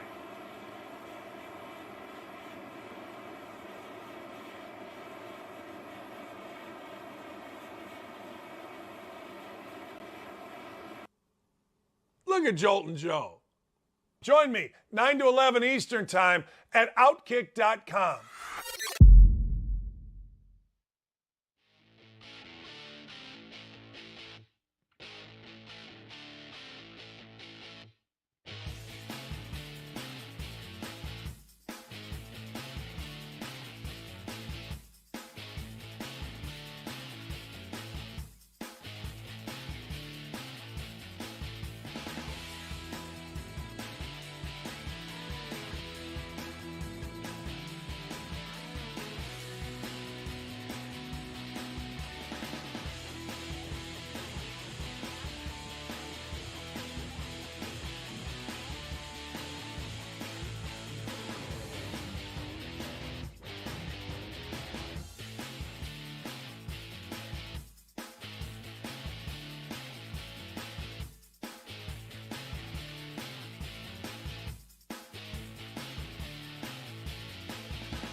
It is our college football kickoff special on OutKick 360.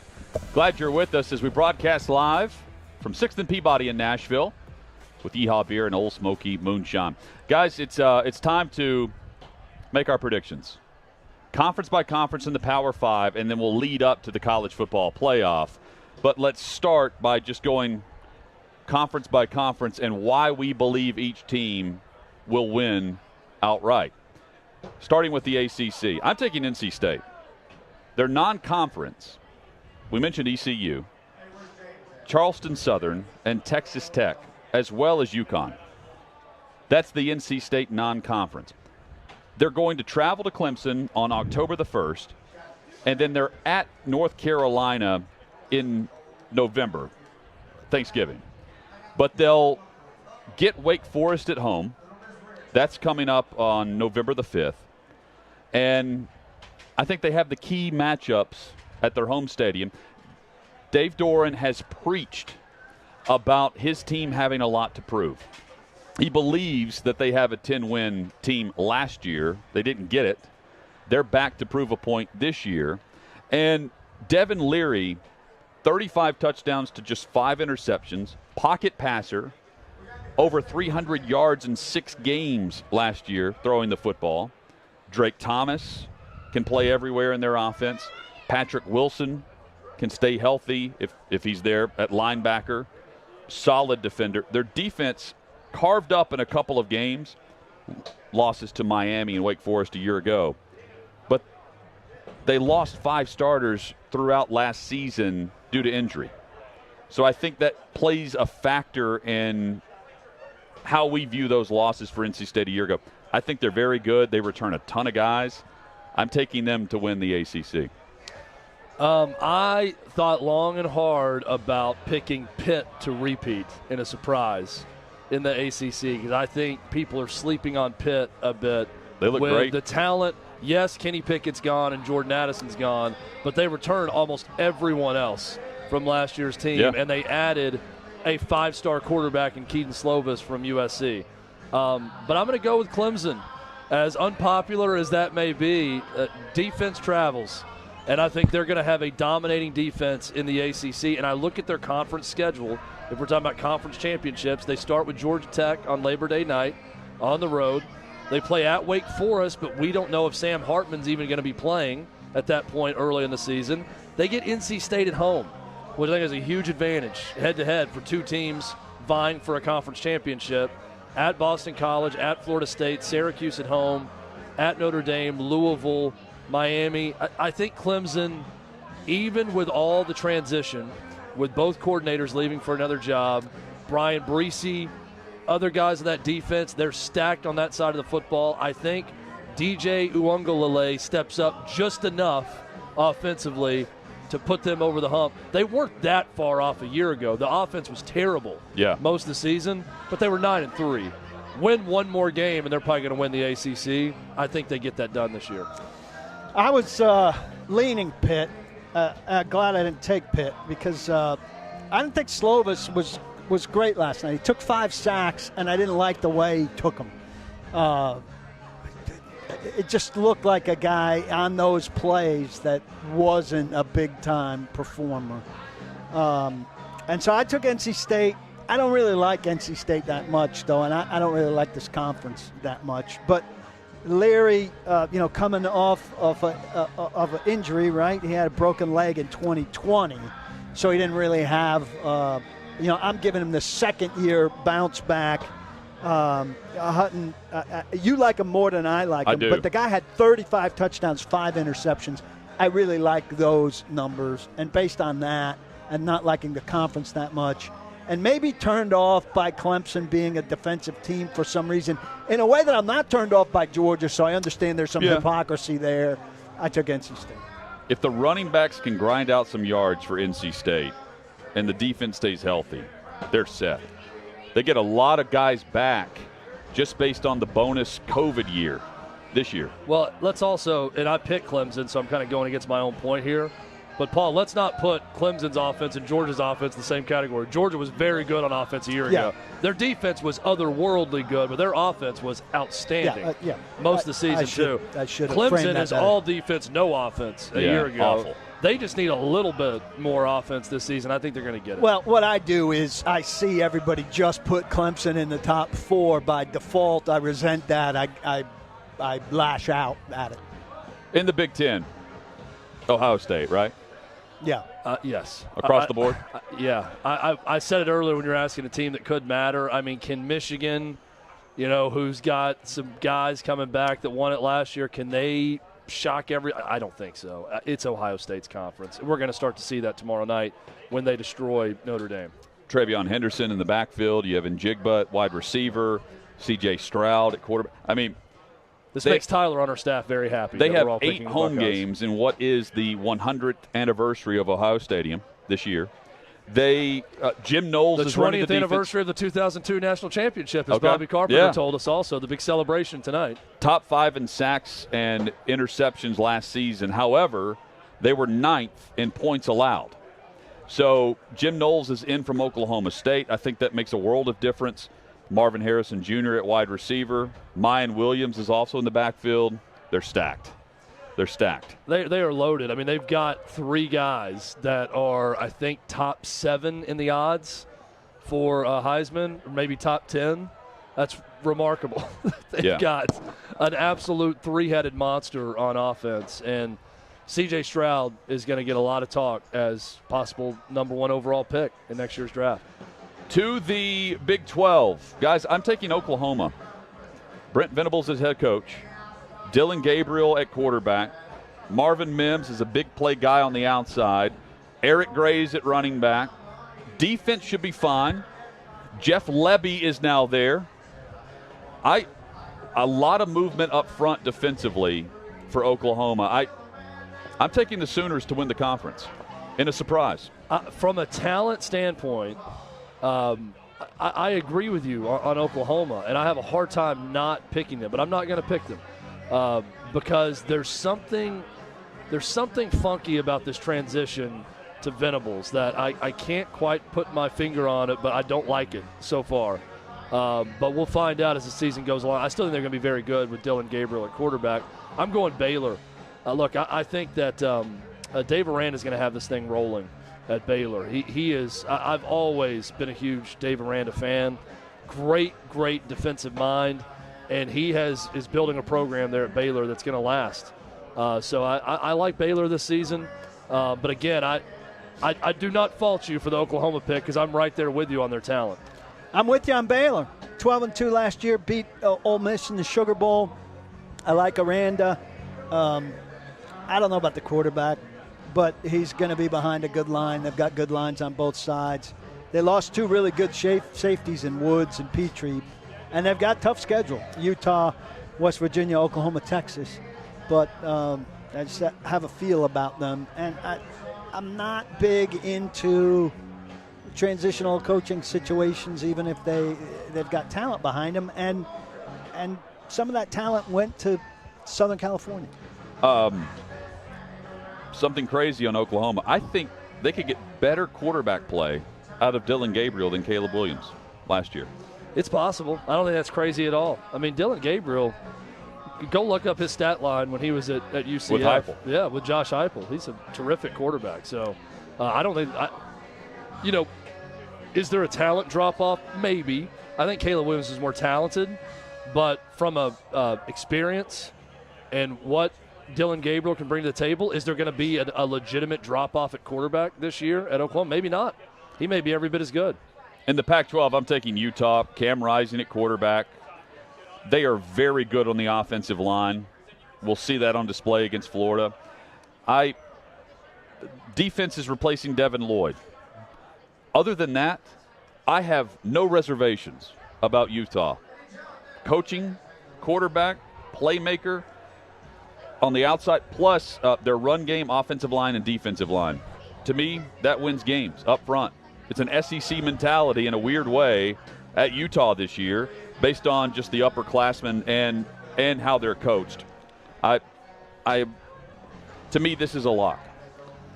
It is going to be a big night in Rice-Eccles Stadium in Salt Lake City on October 15th when my pick for Pac-12 champion visits Utah. It's SC. I think that Lincoln Riley is going to make the immediate splash. They won 4 games last year. He made the immediate splash when he took the job and left Oklahoma. He made the immediate splash when he started raiding Oklahoma talent and talent from across the country, like Jordan Addison, the Biletnikoff winner last year, is the best receiver in America. You pair him with Caleb Williams, that offense is going to take off in year one. Think about, you mentioned Josh Heupel. Look what Josh Heupel did with Jeremy Pruitt's offense in year one with a lot of the same guys in a different system. Lincoln Riley is taking, I believe now, far better talent coming into USC with his offense. That offense is going to be light years better than anything we saw with Clay Helton. I think USC surprises in year one and wins the conference. You guys know I'm big on the Utah train. I like them in the trenches, and I've got them going to college football playoffs where I'm praying for them to be the breakthrough team that wins a semifinal, gets to a final. I don't know if that's happening, but I think they're winning the Pac-12. I think maybe they're beating SC twice. Maybe they're beating, maybe they're beating the second best team only once in the finals and having lost to that team in the regular season. Yeah, keep in mind Pac-12, no divisions as far as how they're going to match up. The the conference championship game. Number 1 versus number 2 is how they will determine that. So the loser of the Utah-USC game, for example, right, while that's a big game, they could meet again for the conference championship. SEC is Alabama. They had a rebuilding year, according to Nick Saban. Ultimately, it's about the cut down on the penalties, cut down on the self-inflicted issues that the Crimson Tide had a year ago. The delay of games coming out of a timeout. Weird things that we normally didn't see. Maybe you see it in September, but not November. And Alabama was very consistent in being inconsistent in that area. I don't think Saban lets that happen again. I don't think he does either. I think Alabama's going to be great this year. I think it's a no-brainer that it should be Alabama and Georgia playing in Atlanta for the SEC championship. Give me the Bulldogs. Hutton, you've been asking all offseason not to sleep on your guy Stetson Bennett at quarterback and what he accomplished last year, coming back as a national championship winning quarterback. I think Georgia is going to be better on offense this season. I think the defense is going to be slightly worse. I said someone was joking, what's it like to go from all-time greatest defense to just top 10 nationally. Just top 10 nationally for sure now for Georgia this year. I think Georgia wins the SEC. Note, I'm saying they win the SEC. Right. This is not my pick for winning it all, but Georgia's going to win the SEC over Alabama. Alabama's going to win the SEC. Hopefully then they don't win the national championship. But I think all that stuff you're talking about gets tightened up, and I think they're in fewer of those games that feel risky at the end. Maybe they get picked off once, like the A&M game last year, but that's not enough to do them in. College football playoff, I have Ohio State as the number 1 seed, Alabama 2, Georgia 3, and Utah 4. So I have both representatives in the SEC championship getting in based on the final record, Ohio State being the cream of the crop. I did not rank them 1 through 4, but I will tell you my 4 teams, and it's going to be a preview of what's to come, which is the 2-party system, which is Big Ten and SEC. It's an all Big Ten and SEC Final Four. Okay. I think it's Alabama, Georgia, Ohio State, Michigan in the top 4 at the end of the year, and I am going with. Are we going with our champion yet, or just the 4 right now? Just the 4. Okay, Paul, go ahead. I had Ohio State first, against Utah 4th, Bama 2nd against Georgia 3rd. I have Ohio State despite beating. They don't want those 2 teams to play each other. Yeah. And there'll be an immediate rematch at SEC championship game. I've got Ohio State beating Alabama for the national championship. I've got Ohio State beating Alabama for the national championship. I think they're great. I mean, I can't wait to watch that game. You guys bring it. You guys are boring. You know what's even more boring than that? A rematch Utah? of last year's national championship game. I have got the reverse happening this year. I've got Georgia beating Alabama in Atlanta for the SEC, and Alabama getting vengeance in the national championship game and beating Georgia for the national championship. Just the reverse of last season. And this will be depressing to every – it should be depressing to every SEC fan seeing Alabama and Georgia do this, but they'll just – continue to, try. And never minding the rest of college football fans who will be even more depressed. Yep. So if not in the SEC, if it's not Alabama and Georgia, who would we put as the team that could represent the SEC in the college football playoff and the 4-team playoff? Texas A&M, I would say, just because over of, Arkansas. Just because of talent. I would put Arkansas in a mix, probably right below A&M. The A&M quarterback deal, Haynes King was the starter last year. For 2 games, yeah. Jimbo Fisher anointed him the guy, and then he got hurt, and then there was uncertainty this offseason, and he anointed him the guy again. So I want to give Haynes King a chance. But it's a little bit shaky with the quarterback situation at A&M, but if I had to pick one team, it's them. That could be the outsider. I hadn't thought about it per se, but I think people are staying too much in line with last year's results and putting everybody since they got to a certain level last year, they're going to rise to a certain level next year. So I'm throwing a curveball, and I'm going to have Tennessee jump people. I mean, if you're trying to find another team to represent the East, I like the Vols as that pick. Yeah, based on the style and knowing that their defense can they get can they get 3 extra stops a game? That's Yeah, what they. yes. If they get that, they're taking it up a notch. Not overly encouraging that they didn't get to Ball State's quarterback last night at all. Yeah. But they played good defense, in the game against a bad offense. But, again, not much you can take away from that tune-up game. We'll take a lot more away from Pitt and how they play against their offense. But I'm with you. Slovis is sackable, I'll say that. I think Tennessee is set up now. Both they're from a talent standpoint and a system standpoint that they're going to surprise someone eventually, right? No one They're doubts. going to catch someone with that speed. No one doubts Tennessee's offense. No. What is keeping them out of the hierarchy of Kentucky? Kentucky's defense is consistent. You know what they're going to give you week in and week out, other than Georgia. Like, Georgia's on a different shelf. And that's what keeps people from voting Tennessee in this pick for who could represent the East. But here's why I like Tennessee over Kentucky, and it's what we saw a lot last year with Kentucky. And the opposite with Hendon Hooker. Hendon Hooker had 31 touchdowns and 3 interceptions. He did not throw a pick last night. And Will Levis. So he's off to a good start. Will Levis lost some games for Kentucky. No doubt. When they lost, he was bad. He was inconsistent. His accuracy was off. Hooker far more consistent. He was making bad decisions. I think that's going to cost Kentucky a couple times this year. I agree. All I can go by is what I've seen from Hendon Hooker at Tennessee. But he was a different player at Virginia Tech, not nearly as good. But what I've seen at Tennessee is he is a guy that's not going to go into a game and get them beat by throwing it to the wrong spot. But my point is their defense will get them beat. Tennessee was a 7-win team last year. Kentucky won 10 with Will Levis throwing picks. Yeah. Their defense was solid.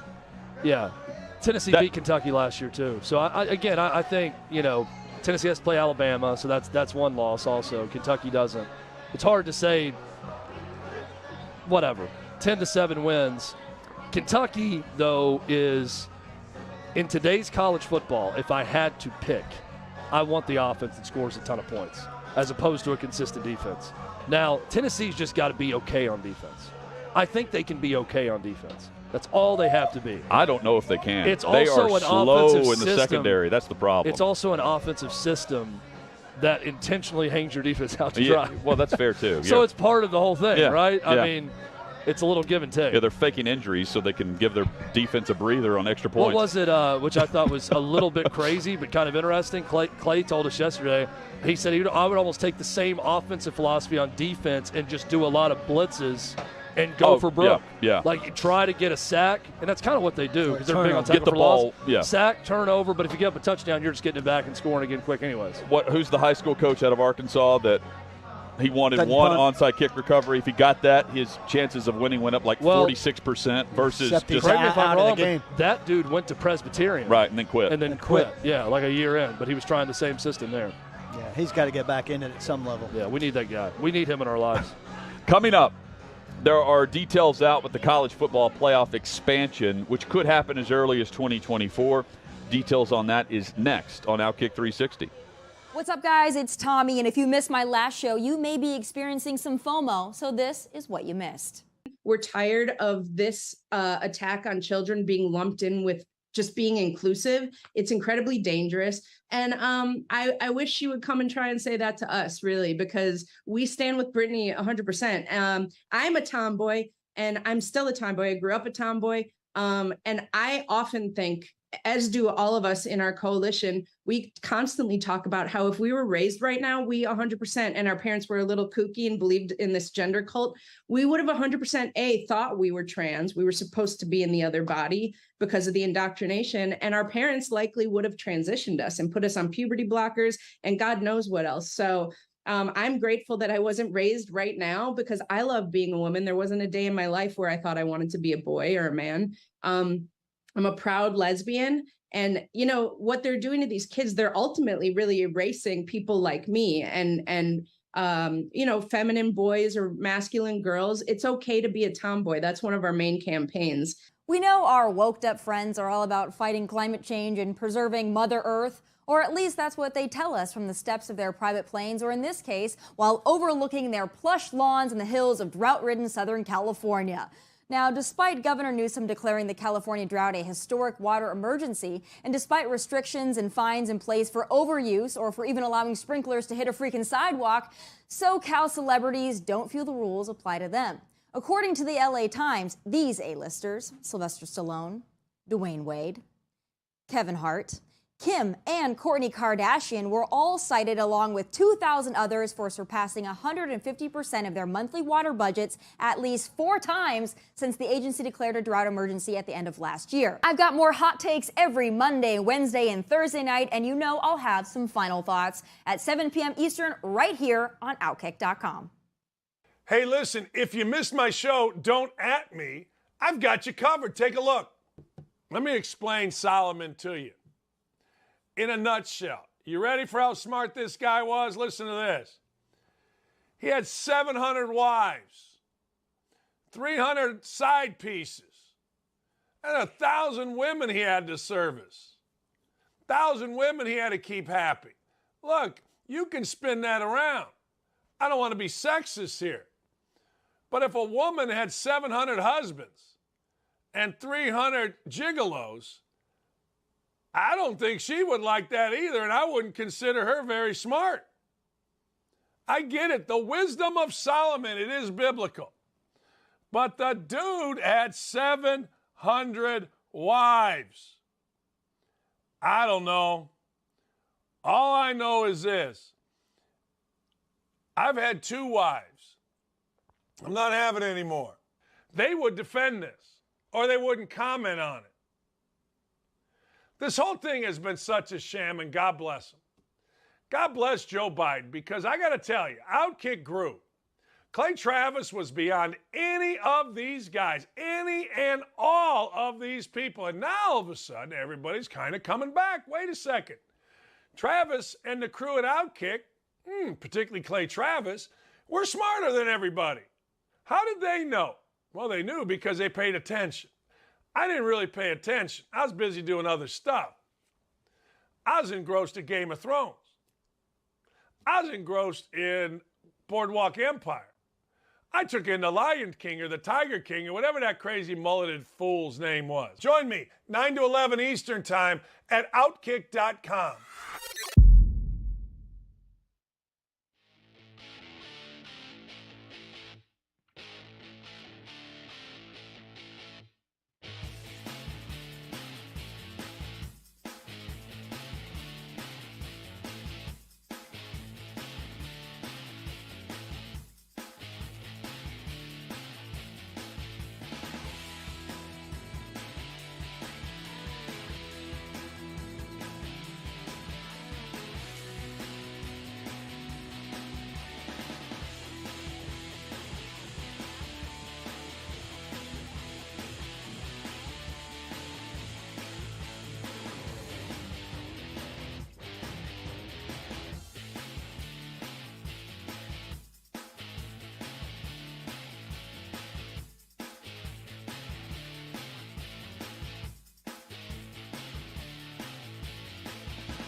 You guys ready for some details on the expanded college football playoff, which is coming to, I think, 2024. Yes, please. Right? It's got to happen by 2024. 2026, but as early as possible. The conference commissioners will determine when it's going to be implemented. Interesting notes. The 4 highest-ranked conference champs get a bye. So, as I read this, that means Notre Dame, no matter if they're ranked top 4, they do not get a bye in the college football playoff. It clearly says conference champs, right? Yeah. Yes. That is an incentive to join a conference. Yes. What you lose there in those, look, you're playing one less game. A bye is always a favorable situation, though we know from NFL, which is where we see buys, it doesn't always pay off. But also what you're losing is the home game situation there, which is a cool niche. But the 5th team gets a home game and the 4th team gets a week off. Here's the interesting note. So 5 through 12, after you get the top 4 conference champs with the bye, 5 through 12, you will play the first-round games at the Better Seeds Stadium or which I love, a site of that school's choosing. So LSU could go to New Orleans if they want. Or Texas could go to Jerry World. Or that's intriguing. Georgia could play in Atlanta. Yeah. If they wanted. Or, depending on so it's where LSU you could want play your in Atlanta, fans, how big right? a fan base you want, Right. and what's the money component of those tickets for the Bama home could game. play at Legion Field. Well, what this is Legion. We're going to play the playoff game. Guys, I got an announcement to make. We're going to go to a decrepit old stadium and play there instead. 12 days must pass between first round and conference title games. So you have December 4th, right? Like SEC championship is around the first Saturday in December. So first round of the playoff is going to take place the week before Christmas, as my math works out. I love that. So the third because Saturday of December. That right now is a pretty, there's no college football really to speak of. There's no bowl games until the next week, but that week before Christmas would be kind of a desert time for the sport, and then you add playoff games to that leading into Christmas, then having things after Christmas that also is pretty typically a Saturday about when the NFL starts playing Saturday games. Yes. Am I not mistaken? Yep. So you got a little arm wrestling there. Yep. Interesting note on Notre Dame. They agreed to these terms because they want to host the game, the opening round game. They'd rather play an extra game than get a bye.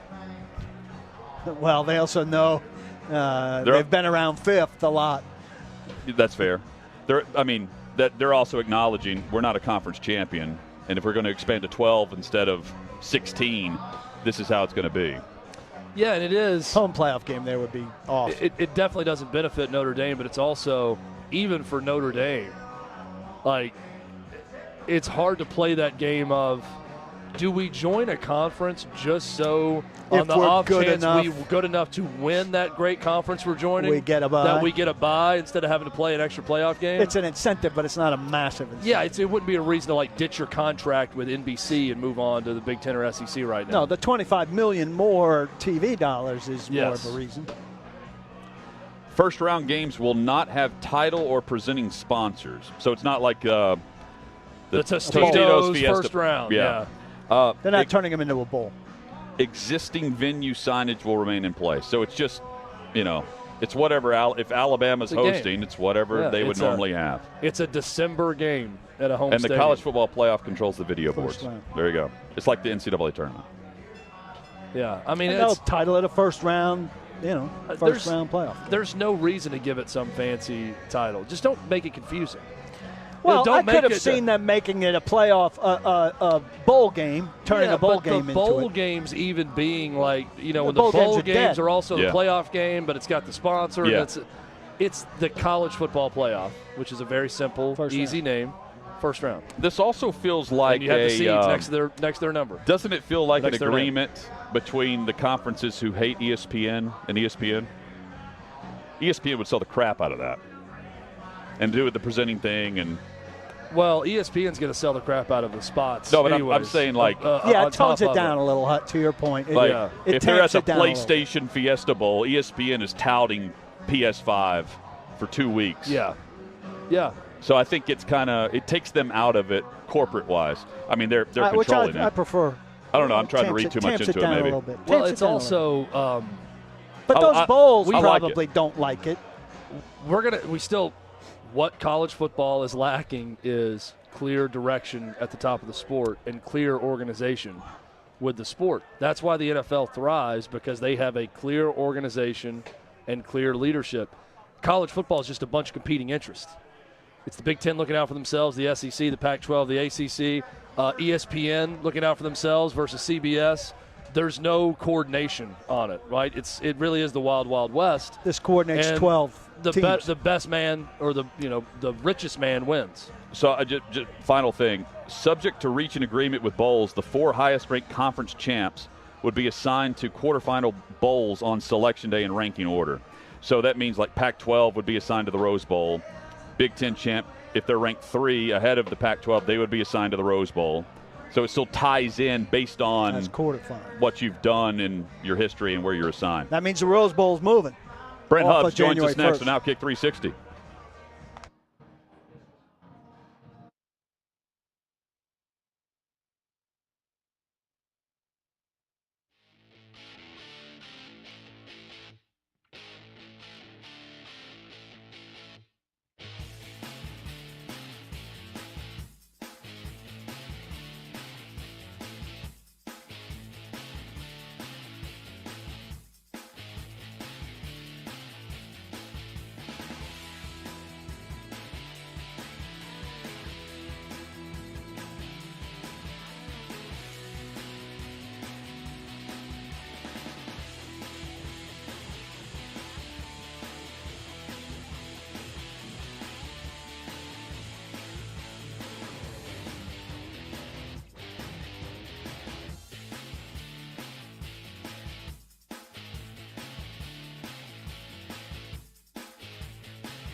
Final hour of OutKick 360 to get you into your college football weekend. Oh, yes. Last night we were in Knoxville, and fantastic atmosphere at Neyland Stadium with the Tennessee Volunteers routing Ball State. They did what we expected they would do. And now we get into week one of the college football slate that will wrap up on Monday with Florida State and LSU. Hey, there are games tonight. There may even be a game that appears in my top 10 list that's being played tonight also. Yeah. Interesting. So, it's a weekend full of it. I wish because there's no NFL on Sunday yet, I wish college football did a better job of populating Sunday with games. Yes. They only have This the one Sunday. game on Sunday night. This Sunday there should be at least 3. Yeah, you have one at 11 a.m., not big game at 11 a.m., big game 2:30, big game at night. Would be good enough. We can spitball on why that isn't the case. Is it the holiday weekend or something? I mean, I'm with you. Are there any Monday? I don't know. Is it Major League Baseball contract with ESPN? I don't know. I don't know if it's a weird thing with just playing on Sundays. I don't know. Brent Hubbs joins us from Volquest.com. Brent, congratulations on the announcement of On 3 with Shannon Terry. The website looks fantastic. It's always been top-notch, but big news in Knoxville whenever we saw that Volquest is now On 3. Yeah, we're grateful for the opportunity, and Shannon Terry and I have been friends for a long, long time. I think, Chad, you and I did a podcast years ago, and I told you then I would never have a bad word to say about him because of the career that he gave me. And so when he called and said, hey, I'm starting this thing up, let's put this band back together, why don't we do this? Me and my typical conservative self was hesitant and everything else, and he brought me out to his makeshift office and said, hey, let's look at it, and we dove into it. And as I drove back to Knoxville, it was just the right thing to do, and we're excited. They've been their tech team and everybody in the conversion at midnight was just fantastic. It's been smooth as silk, and we encourage all Tennessee fans to check us out. It's only $1 for the first year. They're obviously putting a pretty good bet on us being able to do a good job to keep people around, and it's up to us to go do that. And we think we're off to a good start so far. It helps when the football team wins 59-10 as well. No doubt. Chad, I don't think Shannon will mind us telling this story, and Brent, I hope you don't, but a year and a half ago, 2 years ago, we were in that same makeshift office hanging out with Shannon Terry, and he's discussing with us. We sat on the same couch as you did. He's discussing with us what he envisioned with On 3. And he brought up your website and wanting to partner with Brent Hubbs' Volquest.com because no one's been able to crack the code to partner with Brent Hubbs. So I think that's a huge credit to you. Well, I appreciate that, and it's a credit to him because he was relentless. And again, it's because of every step of the way in his journey, and he'll be not very pleased that we're sitting here having this conversation about him. But every step of the journey, he's taken care of me. When the initial Rivals went out and he bought up the assets and restarted Rivals, I was one of the first couple of phone calls he made, and he said, let's go, let's do this. When he left to go and onto a next adventure, he said, hey, let's stay in touch. Let's get this thing back together at some point. The timing's not right now, but he left me in a great situation at Rivals, but where I was stable and everything was great for my family. So every step along the way, he has been an advocate of Brent Hubbs. He's taken care of Brent Hubbs, and he just put me and my staff in a great position for the next generation, if you will, of sports coverage. We're excited. Chad and I were able to make the game last night. We're watching the offense. I mean, the offense, they were fast. Defense only allowed 10 points. So Tennessee did what we expected they would do against Ball State. What were you most eager to watch in week one for Tennessee, Brent? And what did you learn about the Vols? Well, I wanted to see Brew McCoy. I wanted to see Dylan Sampson on offense. I wanted to see those two freshmen, how they would play. I was curious to see Joe Milton, not because Joe Milton's going to be the quarterback for Tennessee, but I was curious to see how much he had improved. So those were some things on offense. Jalen Hyatt, I love a guy who says all the right things and backs it up with the way that he plays. So that was there. Defensively, I wanted to see more, quite frankly, out of the front four and off the edge. I didn't think they were great last night in terms of generating pressure. In the secondary, they were average, to okay. They've got to tighten some things up there. But nobody got hurt. There's plenty of things to draw from. And I think Tim Banks, he throttled it down pretty quick in terms of how aggressive he was going to be and exotic he was going to be. And the same thing for Tennessee. I mean, I was a little bit surprised Ball State dropped 8 and played 3-man front the way that they did. They almost said, hey, Hendon Hooker, play 7-on-7. We're going to keep the ball in front of us. And he did. Now, they're not going to have that luxury next week. Pat Narduzzi is coming, so we don't really know what to make of the offensive line, and particularly left tackle. We're going to find out in a hurry next Saturday afternoon at Pittsburgh. Brent, I know you talked about this and wrote about it a lot. A year ago, Tennessee really used a 3-man rotation at wide receiver, and last night, I believe Hendon Hooker completed passes to 7 different receivers in the first half alone of that game. Is this something we're going to see more of with more depth with pass-catching options for Tennessee? Well, I think Ramel Keaton certainly said to the coaching staff last night, you can play me, I'll catch it. He's had a bit of the drops throughout his career, but I thought he caught the ball well. Look, I think their big 3 are pretty established in terms of Brew McCoy, Jalen Hyatt, and Cedric Tillman, obviously. Walker Merrill can help this team on the outside. Jimmy Holloway made a play. So I don't know that they're going to go 7 deep, but I think they're going to go 4 or 5 deep here, and we'll see how that builds as we go. The other thing that we saw last night was the incorporation of the running backs in the passing game, and that is an evolution in Josh Heupel's offense. That's the growth of the quarterback in year 2, where his eyes are in a different place. And give Jalen Wright and Jabari Small credit for improving their hands. Dylan Sampson can catch it out in the flat, and he can be a problem for some people out in the flat. You get those linebackers kind of going to the wrong place, that can turn into a big play. I think you'll see the running backs be a big part of the passing game moving forward. Where was Juwan Mitchell, and what do we make of what's going on there? He wasn't dressed, and we'll see if he dresses this week. Josh Heupel doesn't disclose injuries or what's going on that way. He was asked post-game and just said, we'll see how he progresses this week as to whether or not he plays at Pittsburgh or not. Aaron Beasley, I thought, played well. I really did. I think Juwan Mitchell, whenever he is out there, and he'll be back. I mean, it's not a situation where he's going to be out long-term or anything like that, I don't believe. But Aaron Beasley made a statement last night that said, you're going to have to come get it, okay? You're not just going to take my spot. I thought Beasley was more physical last night. I thought he played pretty fast last night and got off to, obviously, a really good start with the pressure on the first play. But he looked different. And I think that's – you asked me earlier, Chad, what the big takeaway was from last night. We heard all season, guys are bigger, faster, stronger, that type of thing. You looked at that team last night, they looked different. Jabari Small looked different. Jalen Hyatt looks a little heavier. The guys looked like they had altered their bodies and changed their bodies. There were 2 or 3 plays in that game last night that you watched and you went, those guys couldn't have made that play a year ago because they physically weren't ready to do that or strong enough to do that, and that showed up last night to me. So I was sitting first row for a portion of the game, and I had an up-close view of Brew McCoy, and what jumped out to me, Brent, was he looks like a tight end. That's how big he is. Like, just the width of his arms on the field. He doesn't look like a wide receiver at all. And another one, you talk about bigger and stronger, Byron Young looks the part of a top-level edge rusher that could be an NFL player.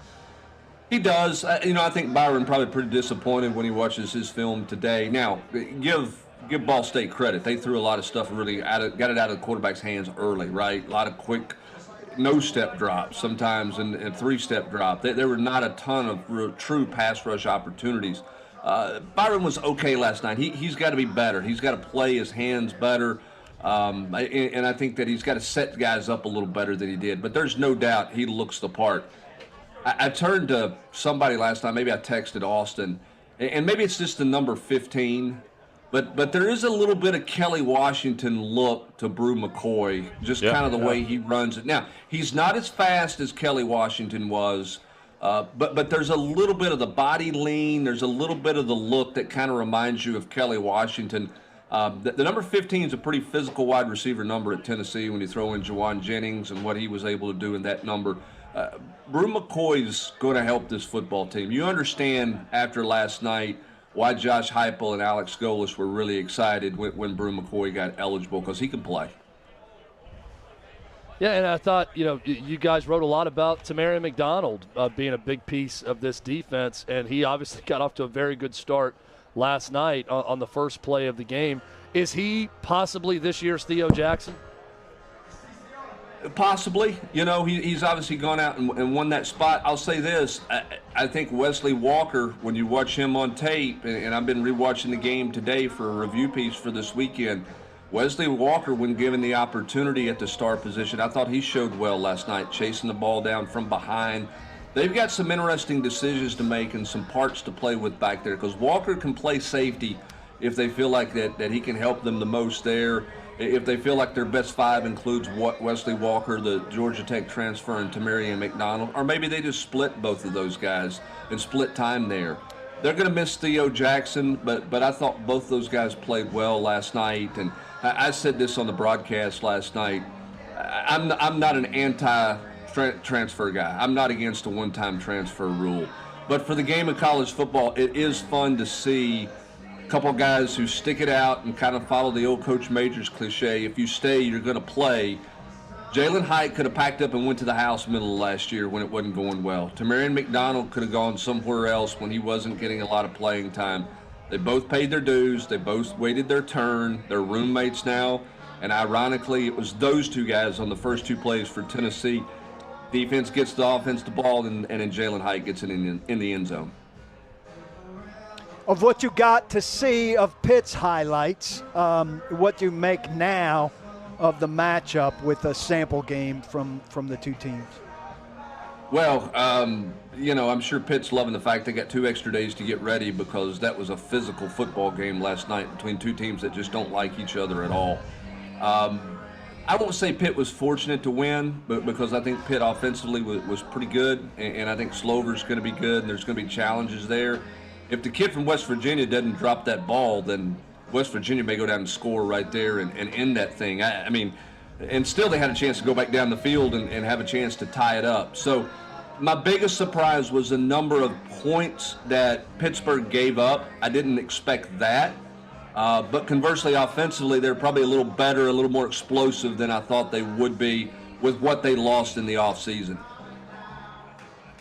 Brent, Pitt averaged 20 quarterback pressures a game last year.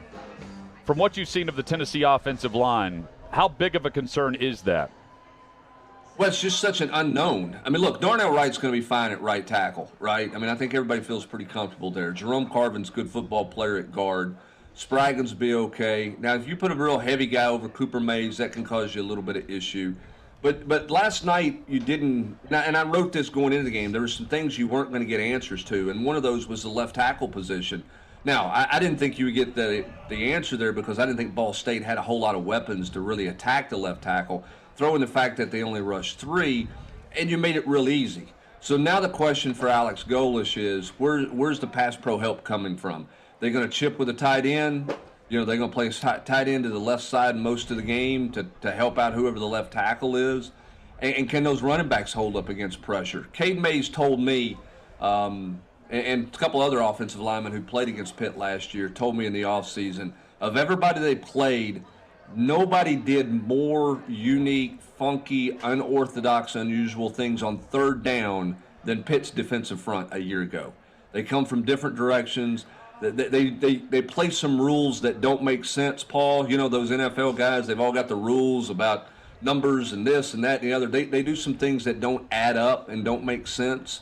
So they're a challenge there. I don't think it's just on the offensive line. I think the question is, do the tight ends and running backs, can they hold up in pass pro next week? What game tomorrow interests you the most? Arkansas, Cincinnati. And it's not the 2 highest ranked teams, but that game's pretty fascinating to me. Is Cincinnati established enough that they're going to be legit year in, year out, or was that a little bit of a one-trick wonder, one-hit wonder for them? There's a lot of hype around Sam Pittman in Arkansas. If that hype is legit and they're really establishing themselves, shouldn't they go win this game given what Cincinnati just lost? I think that's an intriguing game. I've not been real interested in Georgia and Oregon until probably the last 12 hours or 18 hours or so. That game just kind of didn't I just kind of had Georgia just kind of handling business there. That one may have a little bit more intrigue to me. And then Sunday night, I'm fascinated to see what the new look LSU team looks like. So those are kind of my three in the SEC that jump out to me. But I'm really intrigued with that Arkansas-Cincinnati game. Was there a freshman that jumped out to you last night in the game for Tennessee, Brent? Well, a lot of people are going to talk about Dylan Sampson, Chad, because he was easy to see, right? Open space, he moved around. Yep. But I'm telling you, a guy he had one pass deflection, and I think he had one assisted tackle for loss. Joshua Josephs is going to help this football team off the edge sooner rather than later. He's a little bit lean. He had a chance and missed a couple of tackles, but there were a couple plays where he forced the running back to belly it out deep to give linebacker help time to come in and close the gap there. I thought he was extremely active. I think he played something like 17 snaps. There's nothing that they're going to watch on tape in those 17 snaps that says he should get fewer snaps. I think you're going to see him continue to grow with this defensive front moving forward. He created some buzz in August, and I see why after watching him last night. Brent Hubbs, Volquest.com, joins us on Fridays to discuss the Tennessee Volunteers. Appreciate you, Brent. Congrats on the site success, as always. And we look forward to catching up with you at some point next week. All right, thanks, guys. Welcome back, college football. I'm with you guys. Let's get Sundays a little better in the college game. One more marquee matchup. Let's find at least a 4 o'clock game, right? Let's go 4 o'clock and 8 o'clock. We'll get one more in there if we can. Because, look, it's college football's weekend. No offense to Major League Baseball. No offense to NASCAR. There's no NFL yet. You really got to build with these $7 gazillion TV packages that's out there. Somebody ought to find a slot on a Sunday afternoon to put a marquee matchup in there. Hopefully we can get that done. Chad, you're responsible for that, okay? You got your playoff fix today, so that's good. I mean, we got you to 12 games, Chad. You know? Yeah, hey. When you become, I thought you were already the czar. These are things that'll be adjusted. So modest. I'll make it happen. Like, populating the Sunday before Labor Day with games. It only makes sense. It's a wasted opportunity for college football right now. I don't disagree because they own this weekend. They really do. And they've, they had a great matchup last night with West Virginia and Pittsburgh. They've got an opportunity for some really good matchups. They had a good weekend last weekend. I mean, the Big Ten smart and doing what they're doing. They've got a couple of windows here before the NFL season starts to only further help populate their game. They ought to jump on that opportunity with the open windows that are out there. Maybe the live golf tournaments. Thanks, guys. I appreciate it. No, you're good. Yeah. Cheers. The live golf tournament can conquer it. Yeah, once the Saudis get involved, they'll figure this out. they'll make sure that college football is played on Sundays. Brent Hubbs, Austin Price, and the entire crew at Volquest, top-notch when it comes to all things Tennessee coverage and across the SEC.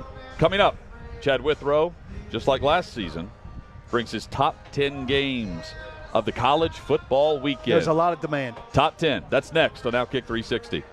What's up, guys? It's Tommy, and if you missed my last show, you may be experiencing some FOMO, so this is what you missed.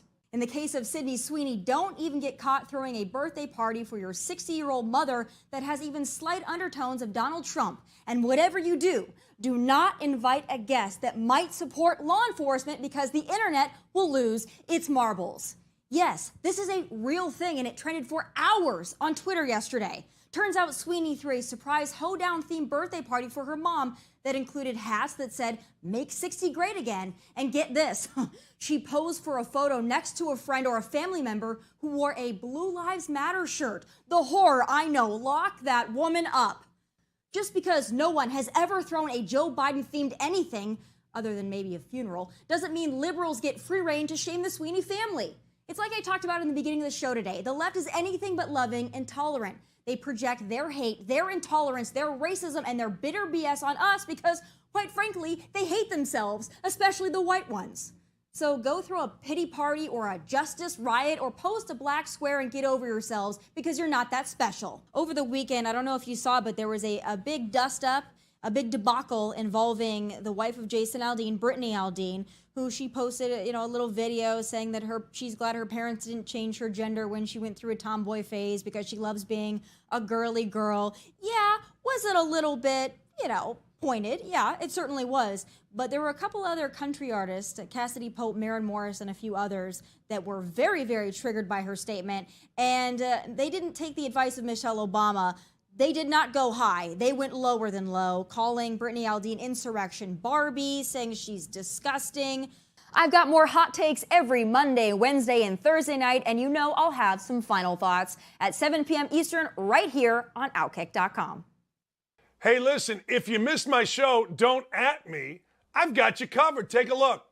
Jim Harbaugh is not, well, he ain't normal, and I'm here for it.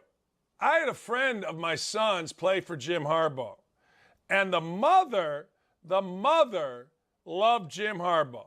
Said, you know what? And the mother was like a school teacher. And she's like, you know what? He's different. He makes sense.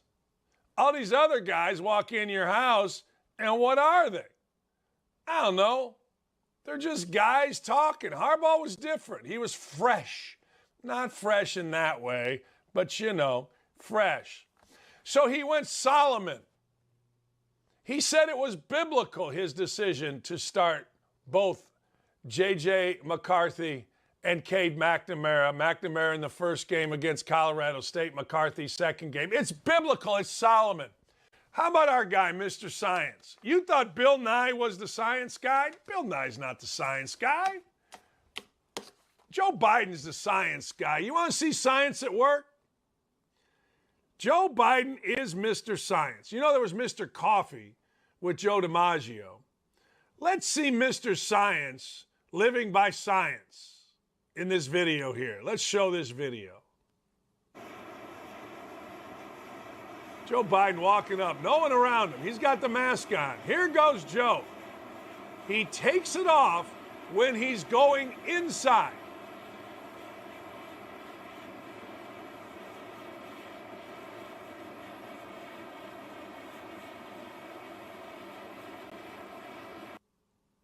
Look at Joltin' Joe. Join me, 9 to 11 Eastern Time at OutKick.com.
OutKick 360 rolls on from 6th and Peabody, live in the Beer Garden on this Friday, the eve before the vast majority of your favorite college football teams kick off for Week 1.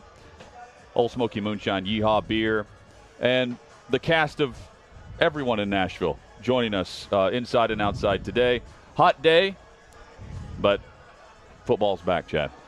10 games. It is back. We are back. Whoa. Yeah. Whoa. All right, there we go. Easy. Testing one more. All right, one No more time. cough All right, button. we are back. And That wasn't yes, live.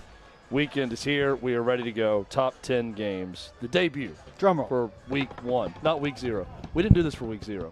That would have been funny to try to come Were there up 10 with. games? I mean, I'm sure there The were some top like 8 FCS games of these 8 games. We could have thrown. Here are the 8 games. All right, Austin P, Western Kentucky for Week 0. All right, game number 10, Albany and Baylor. No, I'm kidding. That's not going to make the top 10. Paul would have loved that. Oh. Game number 10, boys, You love NC State. Hutton especially loves NC State. I am not as high on the Wolfpack as most. NC State is going to East Carolina to open the season. This is an 11 a.m. game on ESPN. NC State an 11.5-point favorite in this one. East Carolina's got a really good offense. Their defense is suspect. That's probably going to lead to problems considering NC State's got a very efficient, good quarterback, and their defense also is very good. But East Carolina is always good at home. They've beaten some big teams that have come to their place. I think this is a game to watch for NC State, especially if you have them winning the ACC. So, friend and colleague of the show, Larry Stone, one of our great affiliates and partners for our radio network in Cookeville, 104.7. He says that NC State and North Carolina, he would know, mandated by legislators to play East Carolina. They're not mandated to play at East Carolina, but they have to play them. Yeah, that's interesting. I love when state politics gets involved in football. The backstory, I don't know why or how I have not heard this. East Carolina won in NC State one year and destroyed the football stadium. And then NC State said they're never going to play them again, and then the legislation got involved, and now it's a mandated game. Good. A matchup. ECU, one of the top party schools in America. They get after it at East Carolina. Again, a sneaky. No, I'm with you on this. Sneaky good game tomorrow morning, 11 a.m. Central, 12 Eastern on ESPN. My ninth best game of the weekend is going to take place tonight. TCU at Colorado. I'm a little surprised to see TCU as a 13.5-point favorite in this game. You never know. The weird circumstances. We've seen some weird Friday night games in college football. This is a 9 p.m. Central, 10 o'clock Eastern kickoff. This is the Jonathan Hutton special. Bring it. The late night special on ESPN. Let's go. TCU at Colorado. Beautiful setting for college football. I always marvel at the fact that Colorado is not better in athletics because it is an unbelievably nice campus and a beautiful part of the country. TCU, Sonny Dykes taking over. They're going to score some points. This should be a fun game. Yes, as Coach Mack would say, Frogs. So ninth game is TCU at Colorado. Game number 8, one that we've not talked about at all, but is another sneaky good matchup. Boise State at Oregon State. So the Broncos versus the Beavers. Oregon State is a 2.5-point favorite. This game is Saturday night on ESPN at 9:30.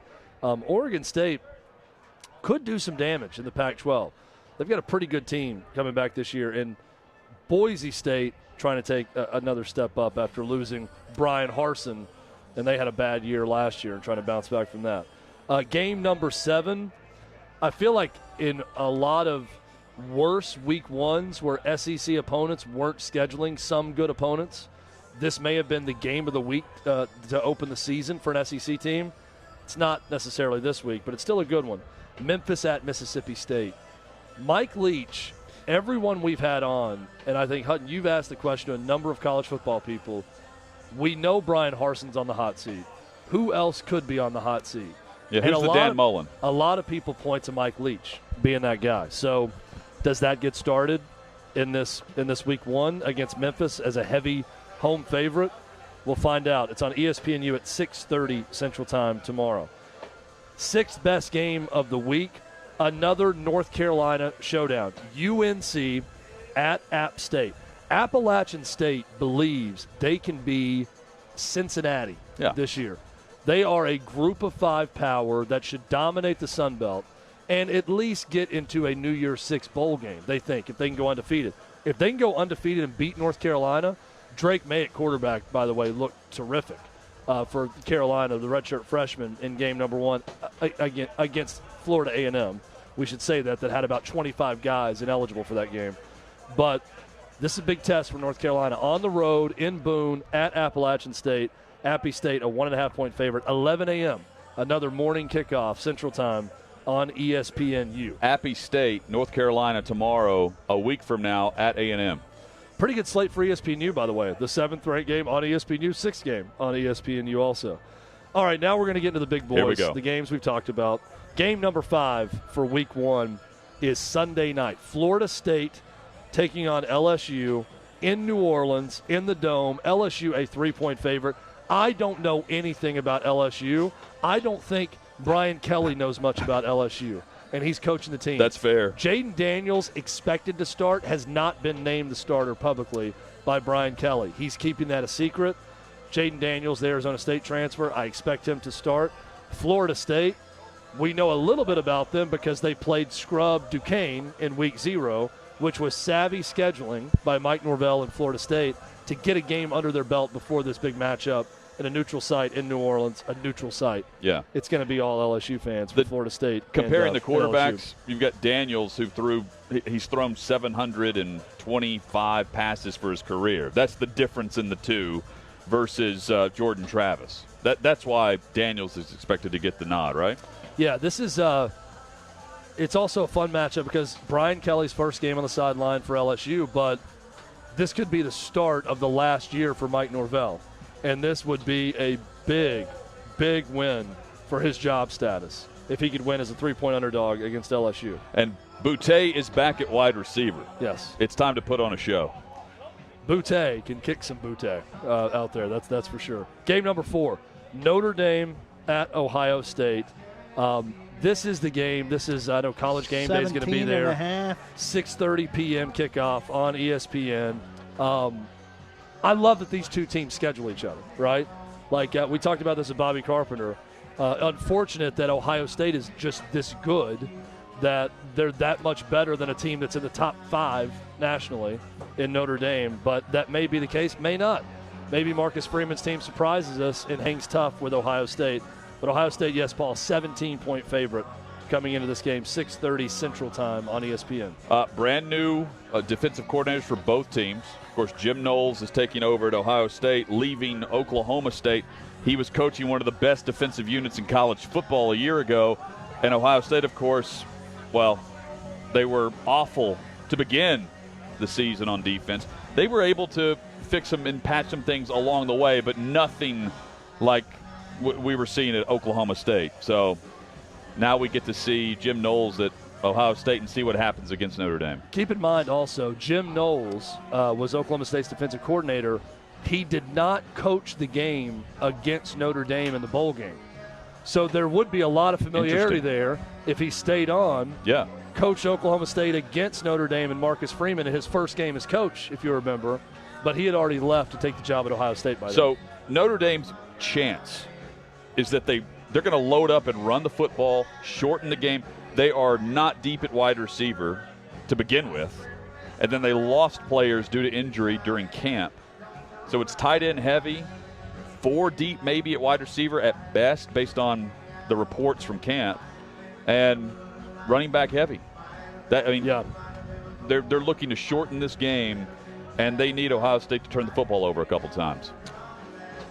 Game number 3. Number 3. Oregon and Georgia in Atlanta, another neutral site game. The neutral site games have the biggest brands going head-to-head every year, but I hate neutral site venues for big games like this. I love, for example, Notre Dame playing in Columbus against Ohio State.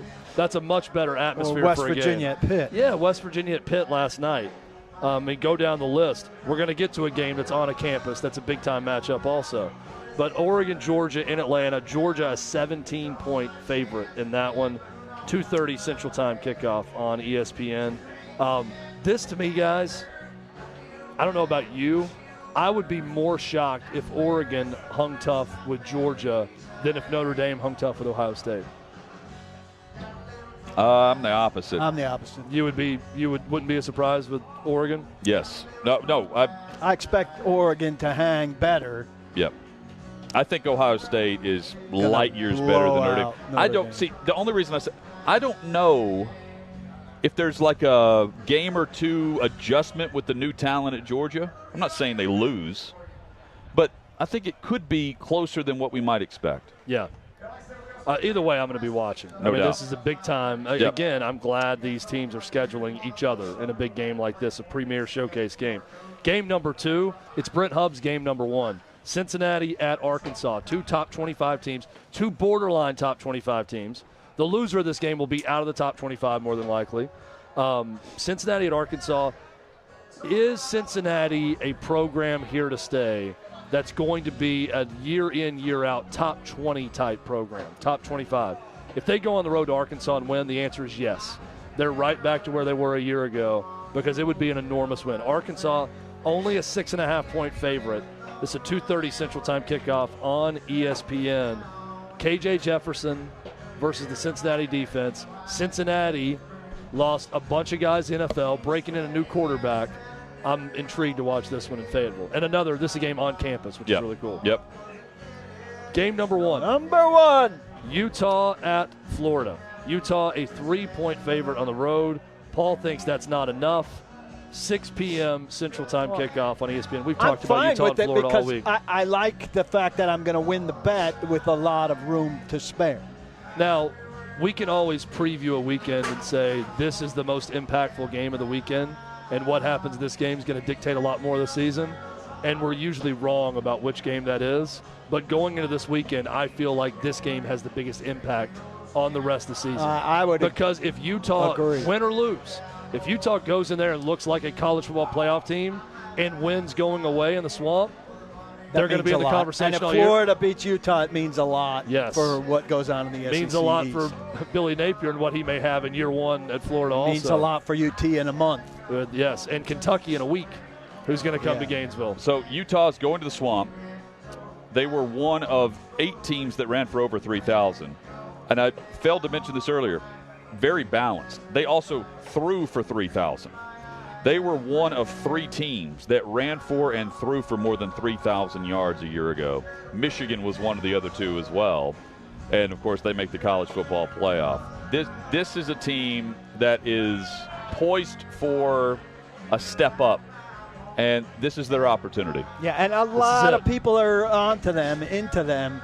So they've got more eyes on them than they've had in a long what's time. different? It's weird because a lot of people are picking Florida. It's also going to be a really good atmosphere. It's going to be fun. Yeah. I think both those night games with Ohio State hosting the Golden Domers and Notre Dame coming on the field, and then Florida charged up at night hosting Utah in Billy Napier's debut. Is going to be really cool atmospheres in both games. Hey, I've got one left over from last night that I wanted to address. Okay. Oklahoma State was up 44-15 over Central Michigan.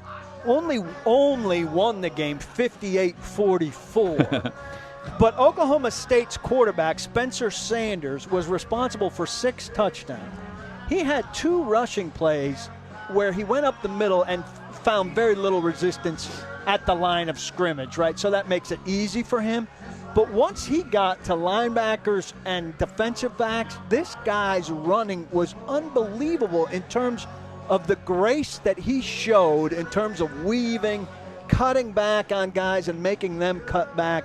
I thought he was a delightful watch. I'm anxious to see what he does against a better team that may put a lick on him or challenge him before he builds up a head of steam when he gets hit at the line of scrimmage. But go look at the highlights of these 2 runs. It was spectacular. I don't know how they went from up 44-15 to only winning 58-44. Bad job by the defense there. But I'm very curious about this quarterback going forward. We just talked about Jim Knowles, not there. Yeah, Spencer Sanders is really good. Was good a year ago. But it's crazy to think about Oklahoma State making their money on defense a year ago with Jim Knowles being more of a defensive football team. Well, they made it on defense for long enough to build a big enough lead to survive just fine. But Jim Knowles leaves, and they also give up 44 to Central Michigan. No bueno. Interesting stat on Georgia and Oregon. So going through the numbers, new coach, new quarterback at Oregon, and against Georgia. So in his career against the Bulldogs, Bo Nix, who's now the quarterback at Oregon, 639 yards passing, 56% completion percentage against Georgia, with 1 touchdown and 2 interceptions, 34 yards on 34 rushing attempts. Georgia has gotten after him. And that's why I'm not buying into, it's going to take a while for Georgia to get it together. I just think it's a bad formula at quarterback for what Georgia does so well how much Nix and with how their much talent. Auburn. But I mean, if it takes them a half just to get going and commit. Again, this is I'm trying to give a reason for Oregon to keep it close. I'm not going to be shocked, but based on that, it's hard to see. Yeah, it's a different vibe with Oregon now. Yeah, is Dan Lanning National Coach of the Year already if he goes and beats his old boss in Game 1 for Georgia, the defending national champion? Well, it's a hell of a start to his candidacy. Yeah, no doubt about it. And also, Bo Nix, you wonder if, like, the PTSD of going against Georgia, does it translate to the Pacific Northwest in a green uniform? Or the time zones do away with that. You're behind different jerseys in front of you that are green. Is that really going to connect the same? Or are they silver? Going white, yellow. Also, let's flip it. So in the 2 losses for Oregon last year to Utah, I heard on a podcast that the Utes tight ends ripped them to shreds. That is a strength of the Georgia offense. So I would go heavy tight end, and I think the defense gets after Bo Nix. Yes, and you talk about tight ends at Georgia with Brock Bowers and unbelievable group. Eric Gilbert transferring in. That's going to be a crew to watch. Oregon's uniforms tomorrow will be entirely green with a touch of yellow. So Oregon has 21 transfers that they will be debuting tomorrow. All 5 starters return on the offensive line, so that's stability. They have Forsythe, their center, who's been with the program since 2017. I don't know how, he's really struggling with those classes. Huh? Yeah. I mean, that is taking the COVID year he's to a the doctor extreme. Now, I think, actually. So he's going to He's a operate after the professor. game. Yeah. Quickly reviewing my top 10 college football games for this weekend.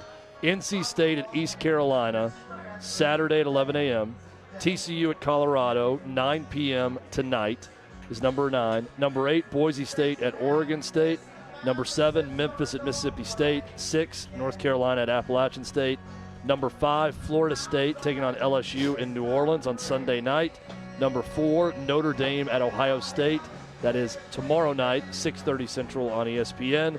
Number 3, we just talked about it, Oregon versus Georgia in Atlanta, 2:30 Central Time on ESPN. Game number 2, Cincinnati at Arkansas, and the number 1 game of the opening weekend. I say opening weekend because it's week 1, not week 0. It has a number 1 It's the on big it. weekend. It's the big weekend, and this is a big game. Utah at Florida, 6 p.m. Central on ESPN. You guys have any upset picks? I'll go with East Carolina. Oh, okay. I mean, why not? That's fair enough. I mean, they're no pushover. Of your top 5 games, any stunners? Florida State. So none in the top 5. Florida State, given the fact they played last week, I think that benefits Florida State, despite playing in New Orleans. And just the unknown of LSU. I don't see any upsets, though, from Notre Dame, Oregon, Cincy, and then Utah, Florida is a toss-up. If I had to pick upsets, I would pick Boise State as a very small underdog at Oregon State, and I would maybe roll with Colorado at home against TCU as a 2-touchdown underdog, and then East Carolina at home against NC State as the most likely underdog winners. Anything jump out to you? A lot of chalk. Colorado State over Michigan, maybe? A lot of chalk. Coming up, recap the headlines of the day and get you ready for college football's Week 1 kickoff. That's next on OutKick 360. What's up, guys? It's Tommy, and if you missed my last show, you may be experiencing some FOMO, so this is what you missed. We're tired of this attack on children being lumped in with just being inclusive. It's incredibly dangerous. And I wish she would come and try and say that to us, really, because we stand with Brittany 100%. I'm a tomboy, and I'm still a tomboy. I grew up a tomboy. And I often think, as do all of us in our coalition, we constantly talk about how if we were raised right now, we 100%, and our parents were a little kooky and believed in this gender cult, we would have 100% thought we were trans. We were supposed to be in the other body because of the indoctrination. And our parents likely would have transitioned us and put us on puberty blockers and God knows what else. So I'm grateful that I wasn't raised right now because I love being a woman. There wasn't a day in my life where I thought I wanted to be a boy or a man. I'm a proud lesbian, and you know what they're doing to these kids, they're ultimately really erasing people like me and feminine boys or masculine girls. It's okay to be a tomboy. That's one of our main campaigns. We know our woked-up friends are all about fighting climate change and preserving Mother Earth, or at least that's what they tell us from the steps of their private planes, or in this case, while overlooking their plush lawns in the hills of drought-ridden Southern California. Now, despite Governor Newsom declaring the California drought a historic water emergency, and despite restrictions and fines in place for overuse or for even allowing sprinklers to hit a freaking sidewalk, SoCal celebrities don't feel the rules apply to them. According to the LA Times, these A-listers, Sylvester Stallone, Dwayne Wade, Kevin Hart, Kim and Kourtney Kardashian were all cited along with 2,000 others for surpassing 150% of their monthly water budgets at least 4 times since the agency declared a drought emergency at the end of last year. I've got more hot takes every Monday, Wednesday, and Thursday night, and you know I'll have some final thoughts at 7 p.m. Eastern right here on OutKick.com. Hey, listen, if you missed my show, don't at me. I've got you covered. Take a look. Let me explain Solomon to you. In a nutshell, you ready for how smart this guy was? Listen to this. He had 700 wives, 300 side pieces, and 1,000 women he had to service. 1,000 women he had to keep happy. Look, you can spin that around. I don't want to be sexist here. But if a woman had 700 husbands and 300 gigolos, I don't think she would like that either, and I wouldn't consider her very smart.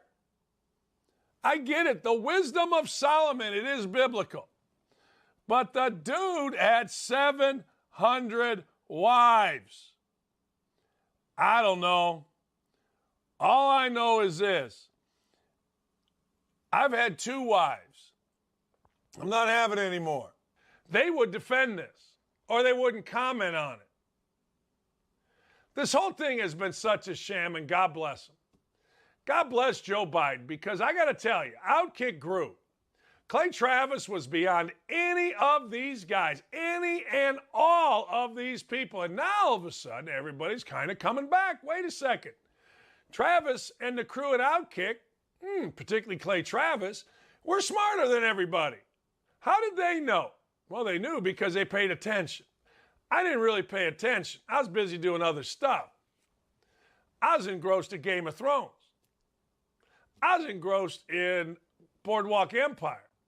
I took in the Lion King or the Tiger King or whatever that crazy mulleted fool's name was. Join me 9 to 11 Eastern Time at OutKick.com.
One game we didn't really recap today that was a great finish is Purdue and Penn State, with Clifford throwing the game-winning touchdown for the Nittany Lions.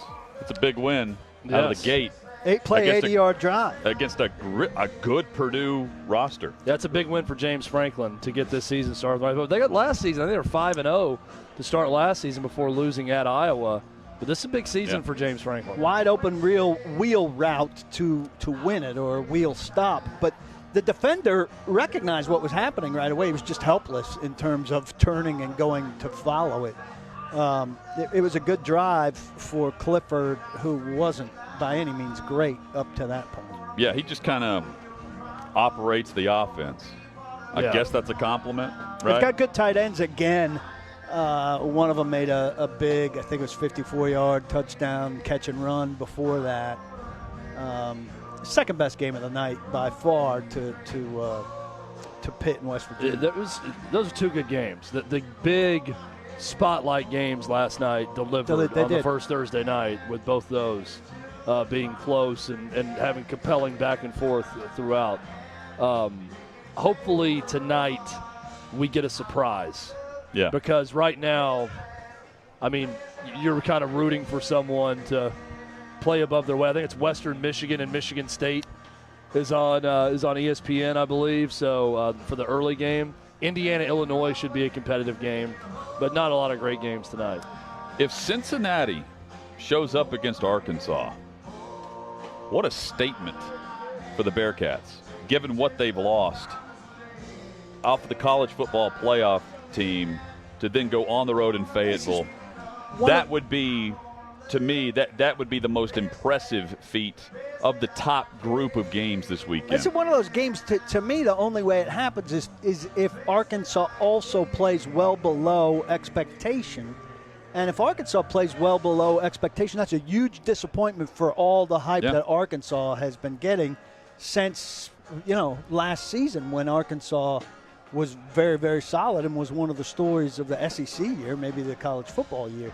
So, you said earlier, if Cincinnati can maintain, if they win this game tonight, they've established themselves as a consistent force. I don't disagree with you, but it would come at the expense of Arkansas. So we were talking earlier about, the Utah game saying a lot, the Utah-Florida game saying a lot. If Cincinnati wins this game, I think it says nearly as much about two teams. Well, and it's Luke Fickell suddenly, every year, feels like we're talking about where is he going to go, right? What's the job that would be good? He could go to all these different places. Is he just going to wait to take over at Ohio State if that job comes open? Is it the NFL? If you come out and beat Arkansas and you lose maybe one game this year, or you're a player again, suddenly you could look at Cincinnati and it becomes Mark Few at Gonzaga, where why would Luke Fickell leave, right? I mean, if you can get it rolling to that level where you've created expectations, but you've built your program and your image, and this is what you want, why not stay? As long as they're paying you. Yeah. It'd be great for the Big 12, too. Yes. Yeah, once they considering join the Big 12. what they've lost, or what they're going to lose, rather.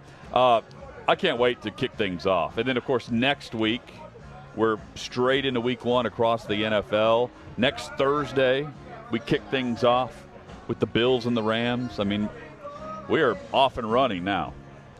Exciting. The local team here, Titans, you hate to see a team that makes it all the way to, Thursday they only were doing conditioning and meetings.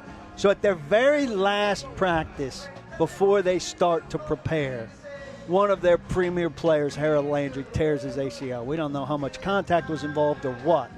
But they were a day away from making it, at least to preparation, to meaningful practices, and he tears his ACL. Now, they have guys that can play that outside linebacker spot in Rashad Weaver and Ola Adeni.